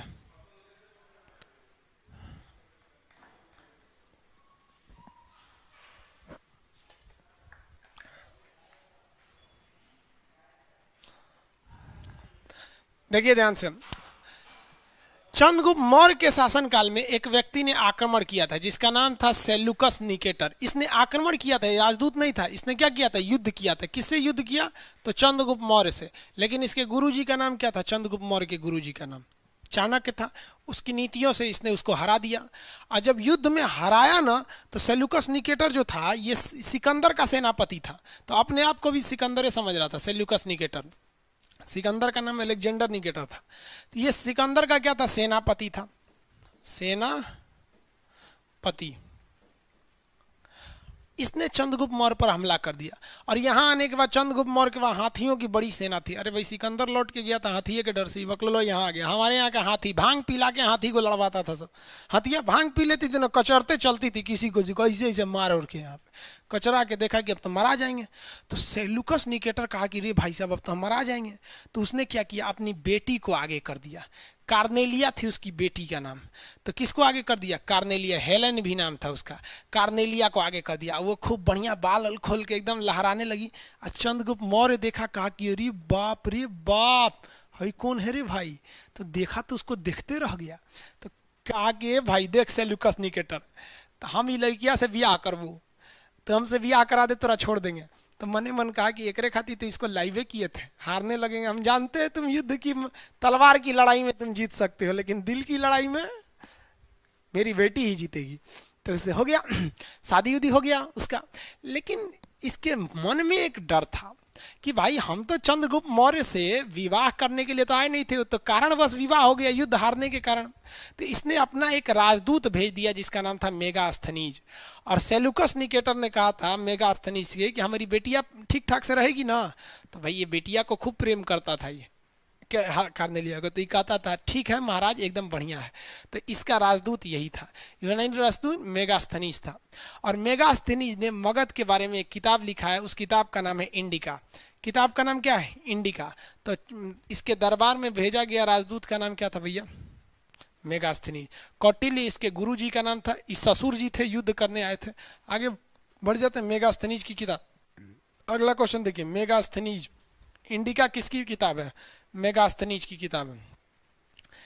इस सिंह ही तो आए थे चीन से। फाहियान की किताब का नाम क्या है? फो क्यू की। किताब का नाम क्या है? फो क्यू की। किताब का नाम है फो क्यू की। किताब का नाम फो क्यू की। ह्वेनसांग की किताब का नाम सी यू की। सी यू की। ह्वेनसांग ह से ह्वेनसांग हर्षवर्धन के काल में आया था। फाहियान जो थे वो चंद्रगुप्त द्वितीय विक्रमादित्य के काल में आए थे। चंद्रगुप्त द्वितीय विक्रमादित्य के काल में आए थे फाहियान, समझ में गया। और ह्वेनसांग हर्षवर्धन के काल में आए थे। ह्वेनसांग को यात्रियों का पंडित कहते हैं, याद रखिए क्वेश्चन पूछेगा। यात्रियों का राजकुमार, नीति का पंडित किसे कहते हैं? ह्वेनसांग। ये बिहार के नालंदा विश्वविद्यालय में स्टूडेंट बन के आया था। इतना न पढ़ लिया कि वहाँ टीचर बन गया, यानी वहाँ पर ये अध्ययन का भी काम किया था, और अध्ययन करने के बाद वहीं पर इसने अध्यापन यानी पढ़ाने का भी काम किया था ह्वेनसांग। फाहियान जो था ये तो आया था चंद्रगुप्त द्वितीय के दरबार में, समझ में आ गया। 21 नंबर। 22 नंबर देखिए, 22 कह रहा है चरक किसके दरबार में राज्य चिकित्सक थे? राज्य चिकित्सक मतलब उसके दरबार में जो डॉक्टर के पद पर थे। किसके दरबार में? कनिष्क के दरबार में। किसके दरबार में थे? कनिष्क के दरबार में राज्य चिकित्सक थे। किसके दरबार में? कनिष्क। कनिष्क के दरबार में ये राज्य चिकित्सक थे, यानी डॉक्टर थे उनके पद पे। चंद्रगुप्त मौर्य वगैरह के दरबार में ऐसे नहीं थे। आगे देखते हैं 23 नंबर क्वेश्चन। 23 पढ़िए फटाफट, बनाइए। सातवाहन का सबसे बड़ा शासक कौन सा था? इसमें दो चीजें आप फंस जाइएगा। देखिए, सातवाहन में सबसे प्रमुख शासक था हाल, लेकिन कहेगा सबसे प्रतापी शासक। प्रतापी मतलब सबसे ज्यादा युद्ध करने वाला, तो गौतमी पुत्र सातकर्णी। लेकिन कहेगा सबसे बड़ा शासक कौन था? तो हाल था। ये पढ़ा लिखा था, लेकिन सबसे ज्यादा मरखा कौन था? गौतमी पुत्र सातकर्णी। मरखा कहेगा तो गौतमी पुत्र सातकर्णी होगा, लेकिन यहाँ पे कह रहा है कि सबसे बड़ा शासक यानी महान की बात कर रहा है, तो हाल होगा सातवाहन में। सातवाहन शासकों में आपसे 3-4 क्वेश्चन पूछता है, याद रखिएगा, बहुत इंपॉर्टेंट पूछता है सातवाहन में। 3 चीजें सातवाहन का याद रखिएगा। इनके यहाँ जो सिक्के थे वो किसके थे? शीशा का सिक्का। सातवाहन का सिक्का शीशे का था, पहला। दूसरा, मातृसत्तात्मक। इनका समाज कैसा था? मातृसत्तात्मक। मातृसत्तात्मक का मतलब होता है, जैसे अगर आपसे कोई पूछे कि आप किसके लड़के हैं, तो लड़का तो आप जितने अपने माता के हैं उतने ही अपने पिता के हैं, लेकिन आप कभी भी माता का नाम नहीं बताते हैं। जब भी कोई पूछता है कि आप किसके लड़के हैं, तो आप किसका नाम बताते हैं? आप बताते हैं अपने पिता का। तो हमारा समाज पितृसत्तात्मक है, यानी हम अपने पिता को ज़्यादा वरीयता देते हैं। अगर किसी के पिताजी नहीं हैं, उनका स्वर्गवास हो गया है, स्वर्ग चले गए हैं, तो भी वो अपने पिता का ही नाम बताएगा, माता का नहीं बताएगा। स्वर्गीय लगा के बताएगा, लेकिन पिता का ही बताएगा। समझ में गया। लेकिन सातवाहन समाज जो था वो मातृसत्तात्मक था। इसके संस्थापक जो थे सीमुख थे, मातृसत्तात्मक। उसके बाद सबसे ज्यादा ब्राह्मणों को भूमि अगर दान दिया है तो किसने दिया है? सातवाहन ने दिया है। याद रखिएगा, ये क्वेश्चन पूछेगा। सर्वाधिक भूमि दान किसने दिया है? सातवाहन शासकों ने दिया।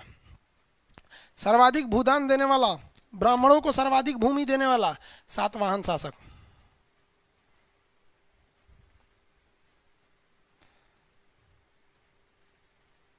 हो गया। पूजा पांडे जी, आप लिख रही हैं चरक कनिष्क के राज चिकित्सक थे। जब तक 4 क्वेश्चन आगे निकल जाएगा, आप खूब से खूब क्या कीजिए, तो क्वेश्चन नंबर डाल दीजिए और उसका ऑप्शन बोल दीजिए ABC। जैसे आप इसको क्या लिख सकते हैं, जैसे इसका आंसर कौन सा सही है? D है ना, तो 23 का D। सबसे प्रतापी कहेगा तब ये हो जाएगा। कनिष्क कनिष्क कनिष्क, ये कौन लिख रहे हैं जी? ब्रजेश कुमार जी। 20 जगह कनिष्क लिख दिया। हो गया। वीडियो में क्वालिटी कम कर दें। देखिए, वो क्वालिटी कम तो कर देंगे, लेकिन फिर दिखेगा नहीं। ठीक है, क्वालिटी कम कर देंगे कल से। 23 का D। आगे देखते हैं। सर ये क्वेश्चन SSC CGL में काम करेगा? बाबू, SSC CGL में अगर पूछेगा कि शीशे का सिक्का किसने चलाया, तो क्या आप कहिएगा गुप्त काल वाले ने? ये आपकी गलतफहमी है कि CGL में पूछेगा या किस में पूछेगा। सब में पूछते हैं सारे क्वेश्चन। आपको अगर, आपको हम बता रहे हैं ना, सीधी सी बात, अगर आप रिजल्ट लेना चाहते हैं, UPSC से तो टफ कोई एग्जाम नहीं होती है इंडिया में। IAS का एक काम कीजिएगा, मेरी बात पे विश्वास कीजिए।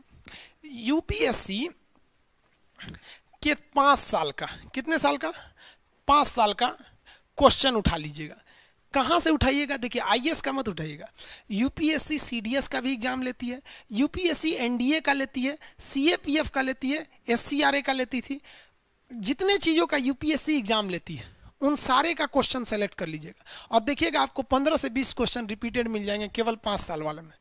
लेकिन लड़का क्या करता है, आईएएस की तैयारी करेगा ना तो बस आईएएस से पढ़ेगा। लो हम आपको बताते हैं 2012 में गजब हुआ था, 2012 नहीं 2013 में।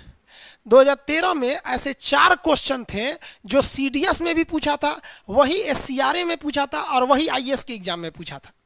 सेम साल 2013, अब हमको ये कंफर्म नहीं हो रहा है कि 2012 था या 13 था, क्योंकि बहुत दिन पुराना बात हो गया, 7-8 साल हो गए वहाँ पे। तो उसमें सेम क्वेश्चन थे। तो आपकी गलतफहमी है। आप देखेंगे जो क्वेश्चन रेलवे में पूछा वो कल थोड़ा सा पूछ देंगे एसएससी में, तो थोड़ा बहुत चेंजिंग होते रहते हैं। अब आप लोग एक के पीछे भागेंगे तो ये उन सबको भी पता है, इसलिए वो लोग क्या करते हैं, क्वेश्चन रिपीट नहीं करते हैं बल्कि दूसरे से उठा लेते हैं। 2005 से पहले क्या था कि आप प्रीवियस क्वेश्चन पढ़ लेंगे तो लड़ जाता था, लेकिन अभी नहीं है। रेलवे वाला अपना प्रीवियस नहीं उठाता है, एसएससी का प्रीवियस उठा लेता है, एसएससी वाला अपना उठा लेता है, कहीं और से उठा लेता है। तो सब जगह से पढ़िए। आगे देखिए, करा निम्नलिखित में से किसमें विद्या का सबसे पुराना पीठ माना जाता है, नालंदा। क्वेश्चन यहाँ घुमा देगा, सुनिए ध्यान से। कहेगा कि दुनिया का सबसे पुराना यूनिवर्सिटी जिसने सबसे पहले हॉस्टल को छात्रावास कहते हैं, हॉस्टल देना चालू किया था। अरे नालंदा मार दिए हैं तक्षशिला होगा जी, तक्षशिला। जबकि हॉस्टल देने वाला पहला यूनिवर्सिटी था नालंदा, लेकिन सबसे पुराना क्या होगा, तक्षशिला होगा। ऑप्शन नंबर कौन सा होगा इसमें, ए, तक्षशिला। कहाँ पर है ये, पाकिस्तान में। अब यूपीएससी में क्वेश्चन पूछा, सुनिए ध्यान से, छोटा मोटा एग्जाम में ये पूछेगा। यूपीएससी में पूछा था कि इसे किसने बनवाया था, तो हो जाएगा राजा तक्ष ने। बनवाया किसने था, तक्ष ने। एक बार पूछा था ये कहाँ पर है, तो पाकिस्तान में, लेकिन वो पूछा था किस जिला में, तो रावलपिंडी, रावलपिंडी जिला में। नालंदा विश्वविद्यालय, तो ये तो बिहार में है, नालंदा जिला में है, बिहार में। अभी खंडहर टाइप का हो गया, अभी जाके वहाँ देख सकते हैं नालंदा विश्वविद्यालय को। नालंदा विश्वविद्यालय को किसने जलवा दिया था, बख्तियार खिलजी। किसने जलवाया, बख्तियार खिलजी। अब लड़का गलती क्या करेगा, बख्तियार खिलजी कहेगा कि बख्तियार खिलजी किसका सेनापति था, तो मार देगा अलाउद्दीन खिलजी का। अरे भैया, बख्तियार खिलजी अलाउद्दीन खिलजी का नहीं था, वो कुतुबुद्दीन ऐबक का सेनापति था।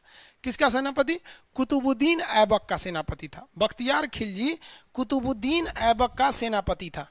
याद रहेगा आप लोग को, किसका सेनापति, कुतुबुद्दीन ऐबक का सेनापति था। बख्तियार खिलजी कुतुबुद्दीन ऐबक का सेनापति था। आगे बढ़े, उज्जैन उस समय नहीं था शिक्षा के लिए। विक्रमशिला ये भी था। क्वेश्चन ध्यान से सुनिएगा एकदम, इसी क्वेश्चन को अच्छे से दोबारा। इसमें दूसरा बताते हैं, कभी कभी पूछ देता है ना कि तक्षशिला किस वंश के समय शिक्षा का केंद्र था, तो जब मौर्य काल चल रहा था तब तक्षशिला था। और कहेगा नालंदा किसके समय था, तो जब भारत में गुप्त वंश चल रहा था तब नालंदा था। कहेगा विक्रमशिला विक्रमशिला में है, महाराष्ट्र कर रहे हैं, सॉरी बिहार के भागलपुर में है विक्रमशिला विश्वविद्यालय। तो ये किसके समय था, तो ये पाल वंश के शासनकाल में थे। विक्रम लड़का का नाम, शिला लड़की, विक्रमशिला। उज्जैन किसके वंश के समय में था, तो शुंग वंश के काल में। किस वंश के काल में, शुंग वंश के काल में शिक्षा के समय। कहेगा मध्यकाल में शिक्षा के समय, मध्यकाल मतलब मुस्लिम जब भारत में आ गए थे सर, तो मध्यकाल में था जौनपुर, यूपी में है जौनपुर। बहुत से लड़के होंगे लोग जौनपुर के लाइव में। तो मध्यकाल में शिक्षा का केंद्र जौनपुर था। ये समझ में आ गया, ध्यान दीजिएगा इस सब चीज पे। इन्हें कि केवल कुछ ऐसा नहीं है कि केवल क्वेश्चन जो है उसी को देखते रहेंगे, क्वेश्चन के साथ साथ आप उसके ऑप्शन पे देखिए, जो डिस्कशन है उस पे भी देखिए।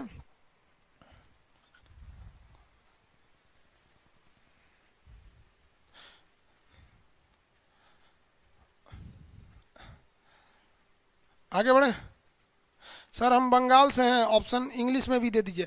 देखिए वो ये क्वेश्चन छप चुका है हिंदी में ही, इसके बाद जितने क्वेश्चन रहेंगे, अब एक्चुअली क्या है, इसके सारे क्वेश्चन छप चुके हैं। नेक्स्ट कभी अब हम इंग्लिश हिंदी दोनों में देंगे।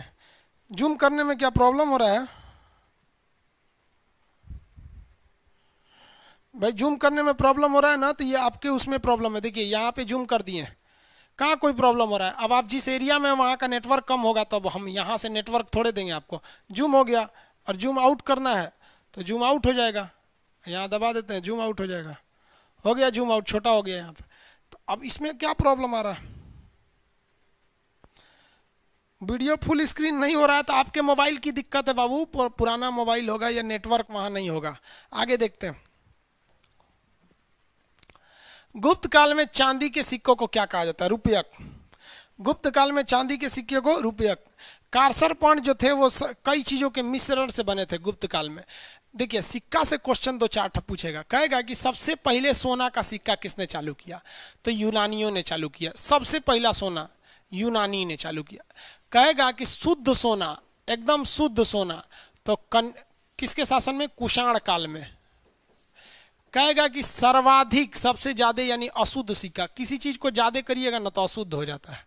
सर्वाधिक सिक्का तो गुप्त काल में, सर्वाधिक सोने का सिक्का गुप्त काल में हुआ था। तो गुप्त काल में चांदी के सिक्कों को गुप्त काल में क्या कहा जाता था? रुपयक कहा जाता है। दिनार वगैरह तो ये तो मध्य काल में आए थे सब। आगे देखिए, रोमन साम्राज्य के साथ भारत का व्यापार रोम पर किसके आक्रमण के बाद समाप्त हो गया? भैया रोम का आक्रमण समाप्त हो गया गुप्त काल के बाद, और गुप्त वंश का अंत कर दिया था हुंडों के आक्रमण ने। जैसे हुंड ने भारत पर आक्रमण किया, हुंड के आक्रमण के कारण कौन सा वंश खत्म हो गया? गुप्त वंश। और यही गुप्त वंश जो था वो व्यापार करने के लिए प्रसिद्ध था। इस गुप्त वंश का ही सबसे खतरनाक शासक था समुद्रगुप्त। कौन था? समुद्रगुप्त। इसी में अगला क्वेश्चन है, देखिए कह रहा है कि भारतीय नेपोलियन के नाम से आमतौर पर कौन हिंदू राजा विख्यात था? तो भारत का नेपोलियन किसे कहा जाता था? सबको पता होना चाहिए। भारत का नेपोलियन समुद्रगुप्त को कहा जाता था। समुद्रगुप्त को भारत का नेपोलियन इसलिए कहा जाता था कि समुद्रगुप्त ने पूरे दक्षिण भारत को अपने अधिकार में ले लिया था। कहा जाता था समुद्रगुप्त का घोड़ा 3 समुद्र का पानी पीता था। पहले आप वहीं से पानी भर सकते थे जहां आपका राज्य है। इसका मतलब दक्षिण भारत में कहीं से भी इसका घोड़ा पानी पी सकता था, मतलब इसका साम्राज्य है। समुद्रगुप्त से 3-4 क्वेश्चन ध्यान से समझिएगा। समुद्रगुप्त के दरबारी कवि का नाम था हरिसेन। क्या नाम है? हरिसेन। इन्होंने अपना एक अभिलेख लिखा है इलाहाबाद यानी प्रयाग में। इनकी माता बिहार की रहने वाली थी, लिच्छवी की, इसलिए इन्हें लिच्छवी दौहित्र कहा जाता है। दौहित्र, हित्र, दौहित्र मतलब क्या होता है? नाती। अब एक बात बताइए ना, इसकी माता जी कहाँ की थी? बिहार के लिच्छवी की रहने वाली थी। यानी समुद्रगुप्त का ननिहाल कहाँ हो गया? लिच्छवी। तो ये ननिहाल में जाएगा तो इसको बूढ़ा आदमी नाती है ना बोलेगा, इसलिए इसे लिच्छवी दौहित्र या लिच्छवी का नाती बोला जाता था। इसे किसे? समुद्रगुप्त को। किसी को कोई दिक्कत है समुद्रगुप्त को? आगे बढ़े। चंद्रगुप्त, ये तो इस वंश का संस्थापक थे। बिंबिसार, भारत का पहला राजा बिंबिसार था। फर्स्ट राजा भारत का बिंबिसार। अजातशत्रु, बिंबिसार की हत्या कर दिया था अजातशत्रु। इसी का बेटा था अजातशत्रु, इसकी हत्या कर दिया। ये अपने बापे को मार के राजा बन गया था। इसमें हो जाएगा आपका समुद्रगुप्त। अगला क्वेश्चन उसी से रिलेटेड है। इलाहाबाद स्तंभ लेख यानी प्रयाग अभिलेख पर किसकी उपलब्धियों का वर्णन है? इससे 2 क्वेश्चन पूछते हैं। कहेगा कि वो अभिलेख पर किसका वर्णन है? तो उस अभिलेख पर वर्णन है समुद्रगुप्त का। लेकिन इस अभिलेख को लिखा किसने है? तो हरिसेन। क्योंकि हरिसेन जो थे वो समुद्रगुप्त के कवि थे। समुद्रगुप्त के क्या थे? दरबारी कवि थे हरिसेन।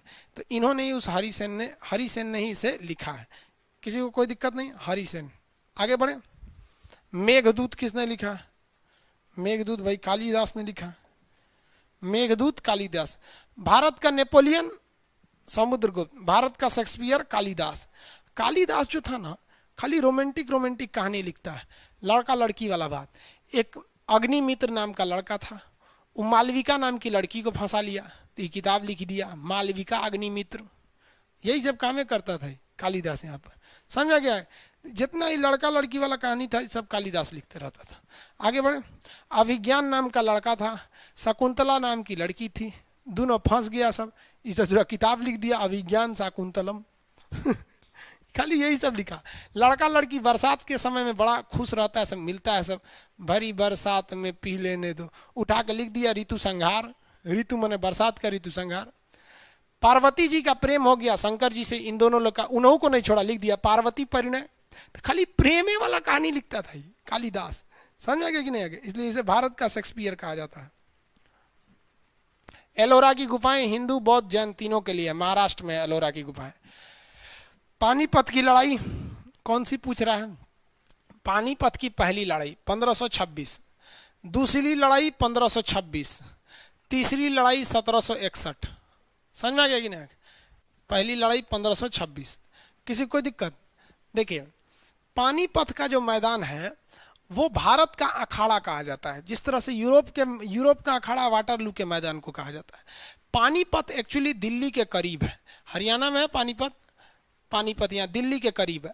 इसलिए कोई भी युद्ध अगर भारत से जीतना है तो पहले आप दिल्ली पानीपत के युद्ध को जीतिए। जब पानीपत के युद्ध को जीत जाएंगे तो समझ जाइए कि आपके अधिकार हो जाएगा दिल्ली पर। हल्दी घाटी का युद्ध किसके किसके बीच हुआ था? सबको पता है।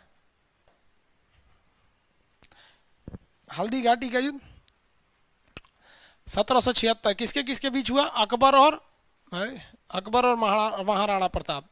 अब यहां समझिए, जो अकबर था इसकी सेना का नेतृत्व कर रहे थे मान सिंह, ये क्वेश्चन पूछता है, याद रखेंगे। और जो महाराणा प्रताप थे, बहुत बहादुर थे महाराणा प्रताप, इनकी सेना का नेतृत्व कर रहा था हकीम खान। समझ में गया?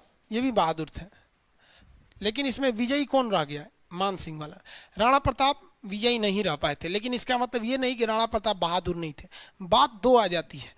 अब मान के चलिए शेर बहादुर होता है, और मान लीजिए कहीं 2000 गधा को छोड़ दीजिए और उसमें शेर चपा के मर जाएगा, तो क्या शेर बहादुर नहीं था?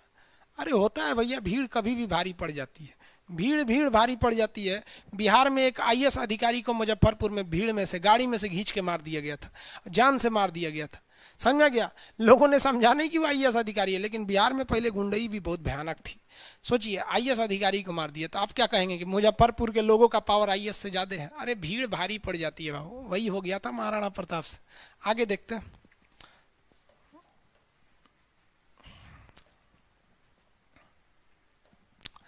निम्नलिखित में से किस शासक ने जजिया कर को समाप्त कर दिया?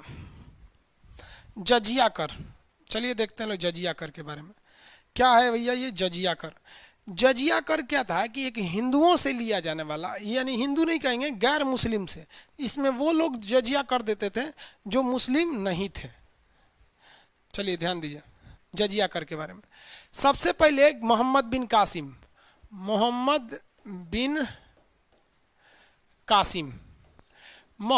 कासिम जो थे, ये व्यक्ति सबसे पहले जजिया कर को लगाया।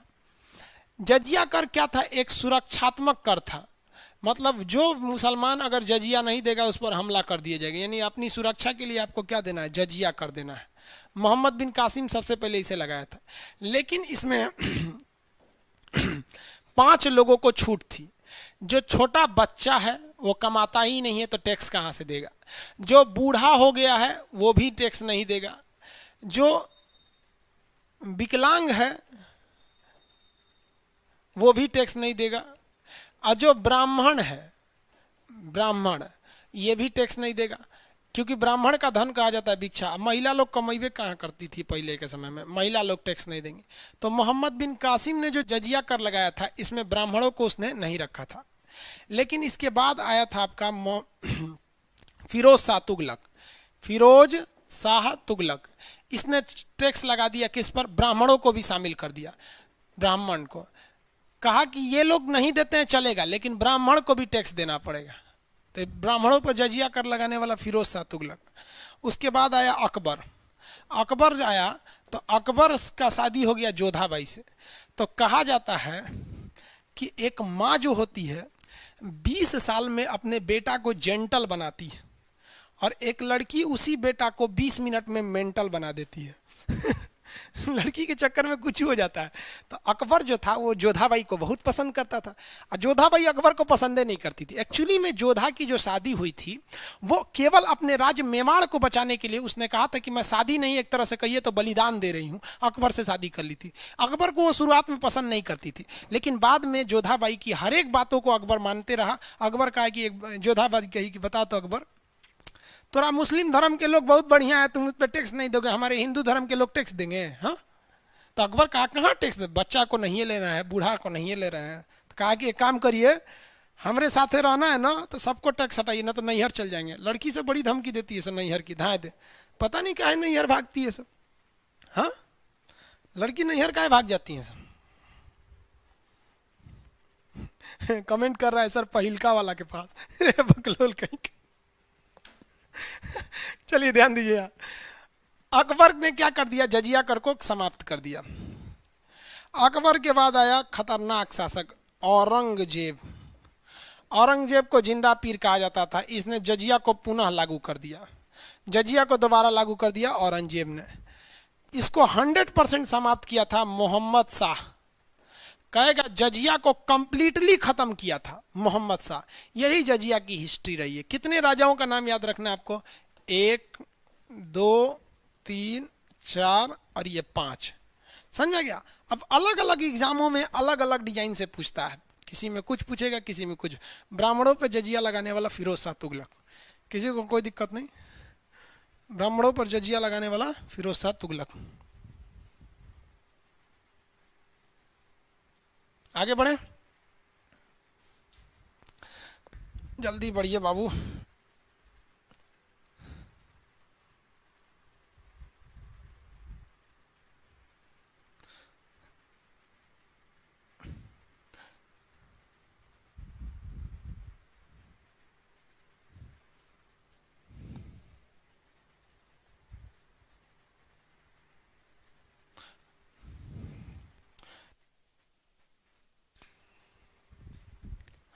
चलिए अगला क्वेश्चन देखते हैं।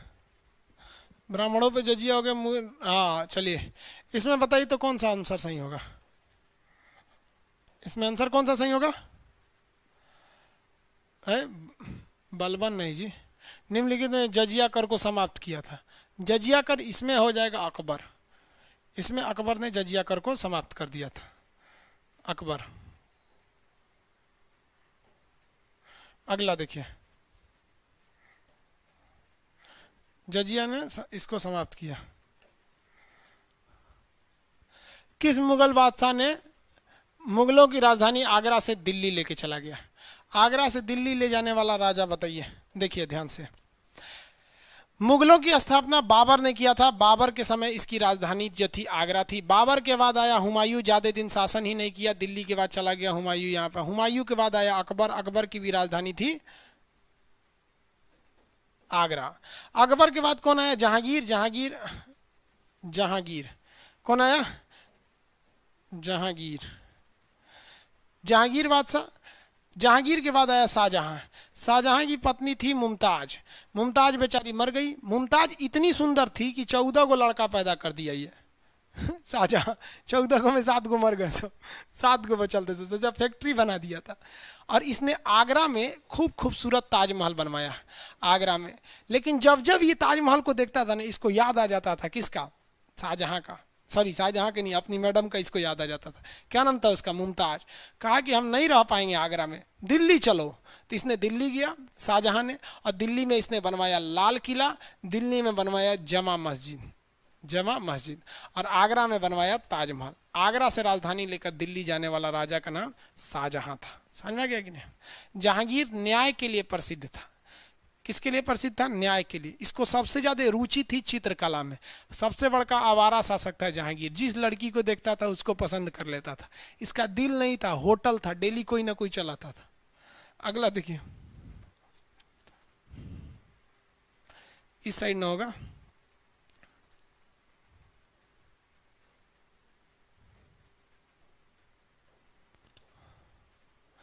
देखिए भाई 34 हो गया, 35 देखते हैं। 35 नंबर क्वेश्चन क्या कह रहा है? निम्नलिखित में से मिलान कीजिए। आगरा का किला किसने बनवाया था? भैया आगरा का किला बना था अकबर के समय, क्योंकि अकबर के समय राजधानी आगरा ही थी। ताजमहल किसने बनाए थे? शाहजहां ने बनवाए थे। पुराना किला कहाँ है? दिल्ली में, इसे किला कुहना कहते हैं, शेरशाह सूरी ने बनवाया था, शेरशाह सूरी ने। समझ में आ गया कि नहीं आ गया? कौन सा ऑप्शन होगा इसका? ऑप्शन लगाएंगे इसको, ऑप्शन नंबर हो जाना चाहिए सी, option number C.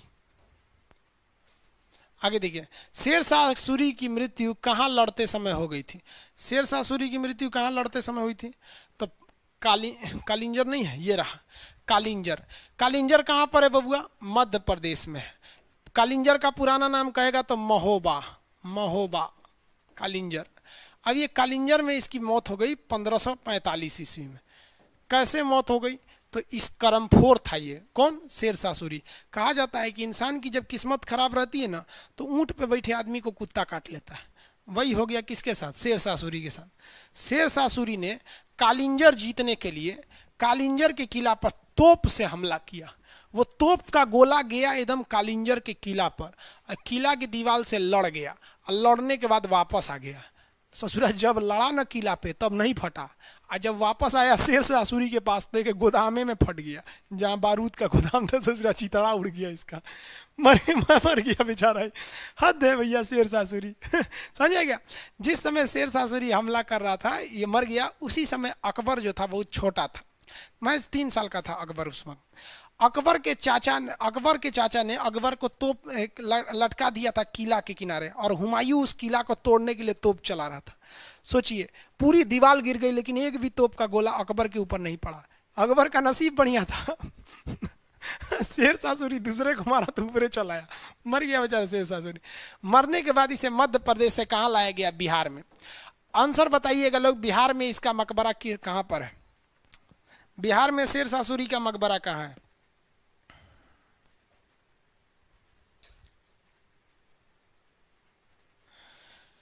Anil Kumar challenger, Anil Kumar challenger कह रहे हैं। नामों गजब गजब रखता है, सब विलायती नाम रख लिया है। अनिल कुमार चैलेंजर नाम है। वो अनिल कुमार चैलेंजर सर का कहना है कि सर आप बोल रहे हैं जहांगीर न्याय के लिए प्रसिद्ध था। कैसे बबुआ?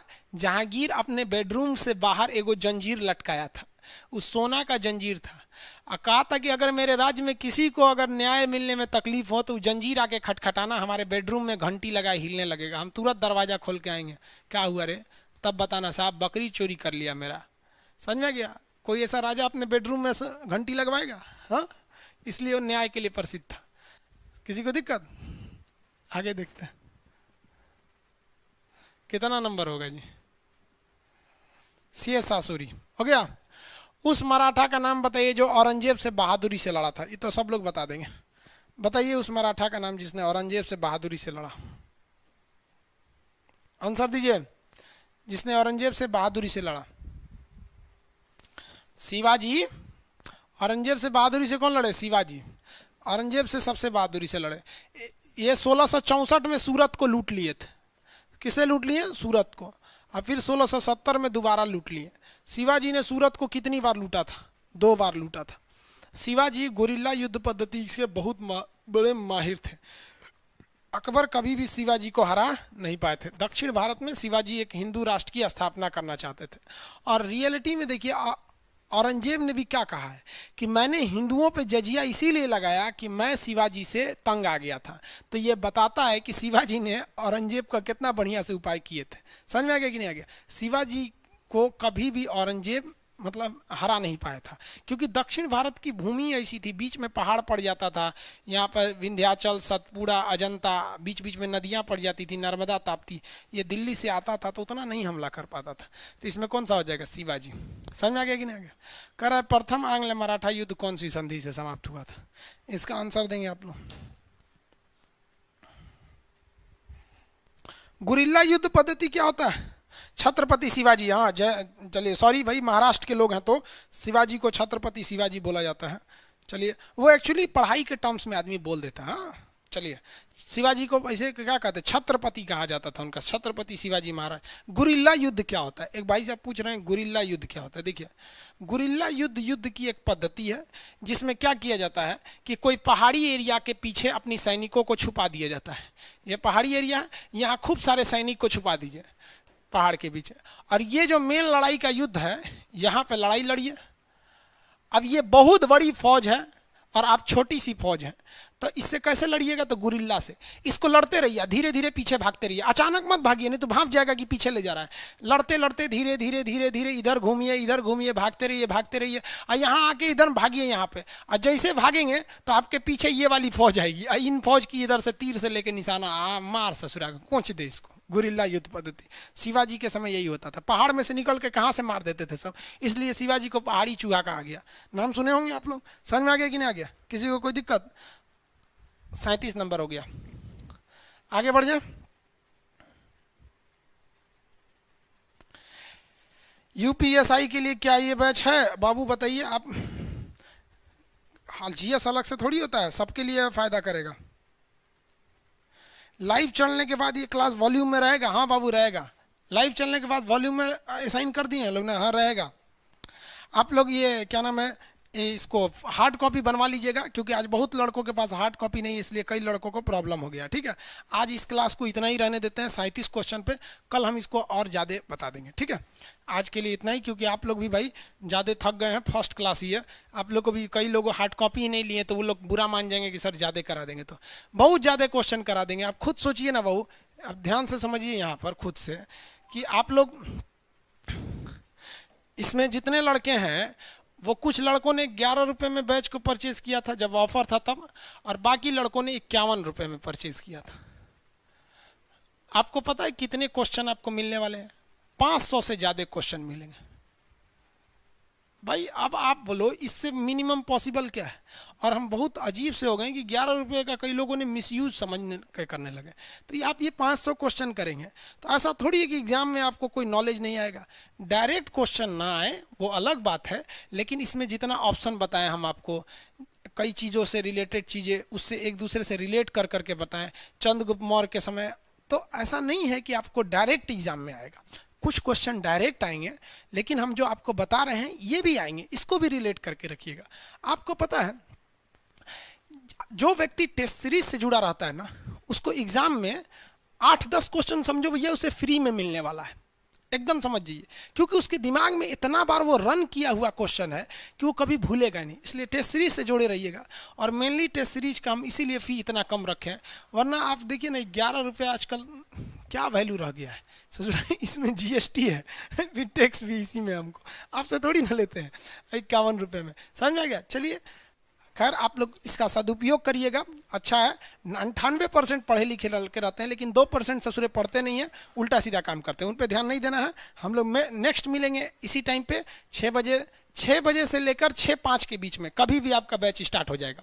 6 बजे से 6:05 के बीच में 5 मिनट लगते हैं बैच को स्टार्ट होने में। आपको भी लगता है टीचर आप ऑफलाइन में ही पढ़ते होंगे तो ऐसा थोड़ी 6 बजे के बाद 6 बजे स्टार्ट हो जाता है, आने में भी थोड़ा टाइम लगता है। तो वैसे ही मशीन जो होती है ना, रेडी होने में कुछ टाइम लग जाता है, इसलिए घबराएंगे नहीं। आप इनरोल होना चालू हो जाएंगे 6 बजने में, जब 5 मिनट कम रहेगा तभी से ऑनलाइन आना चालू कर देंगे।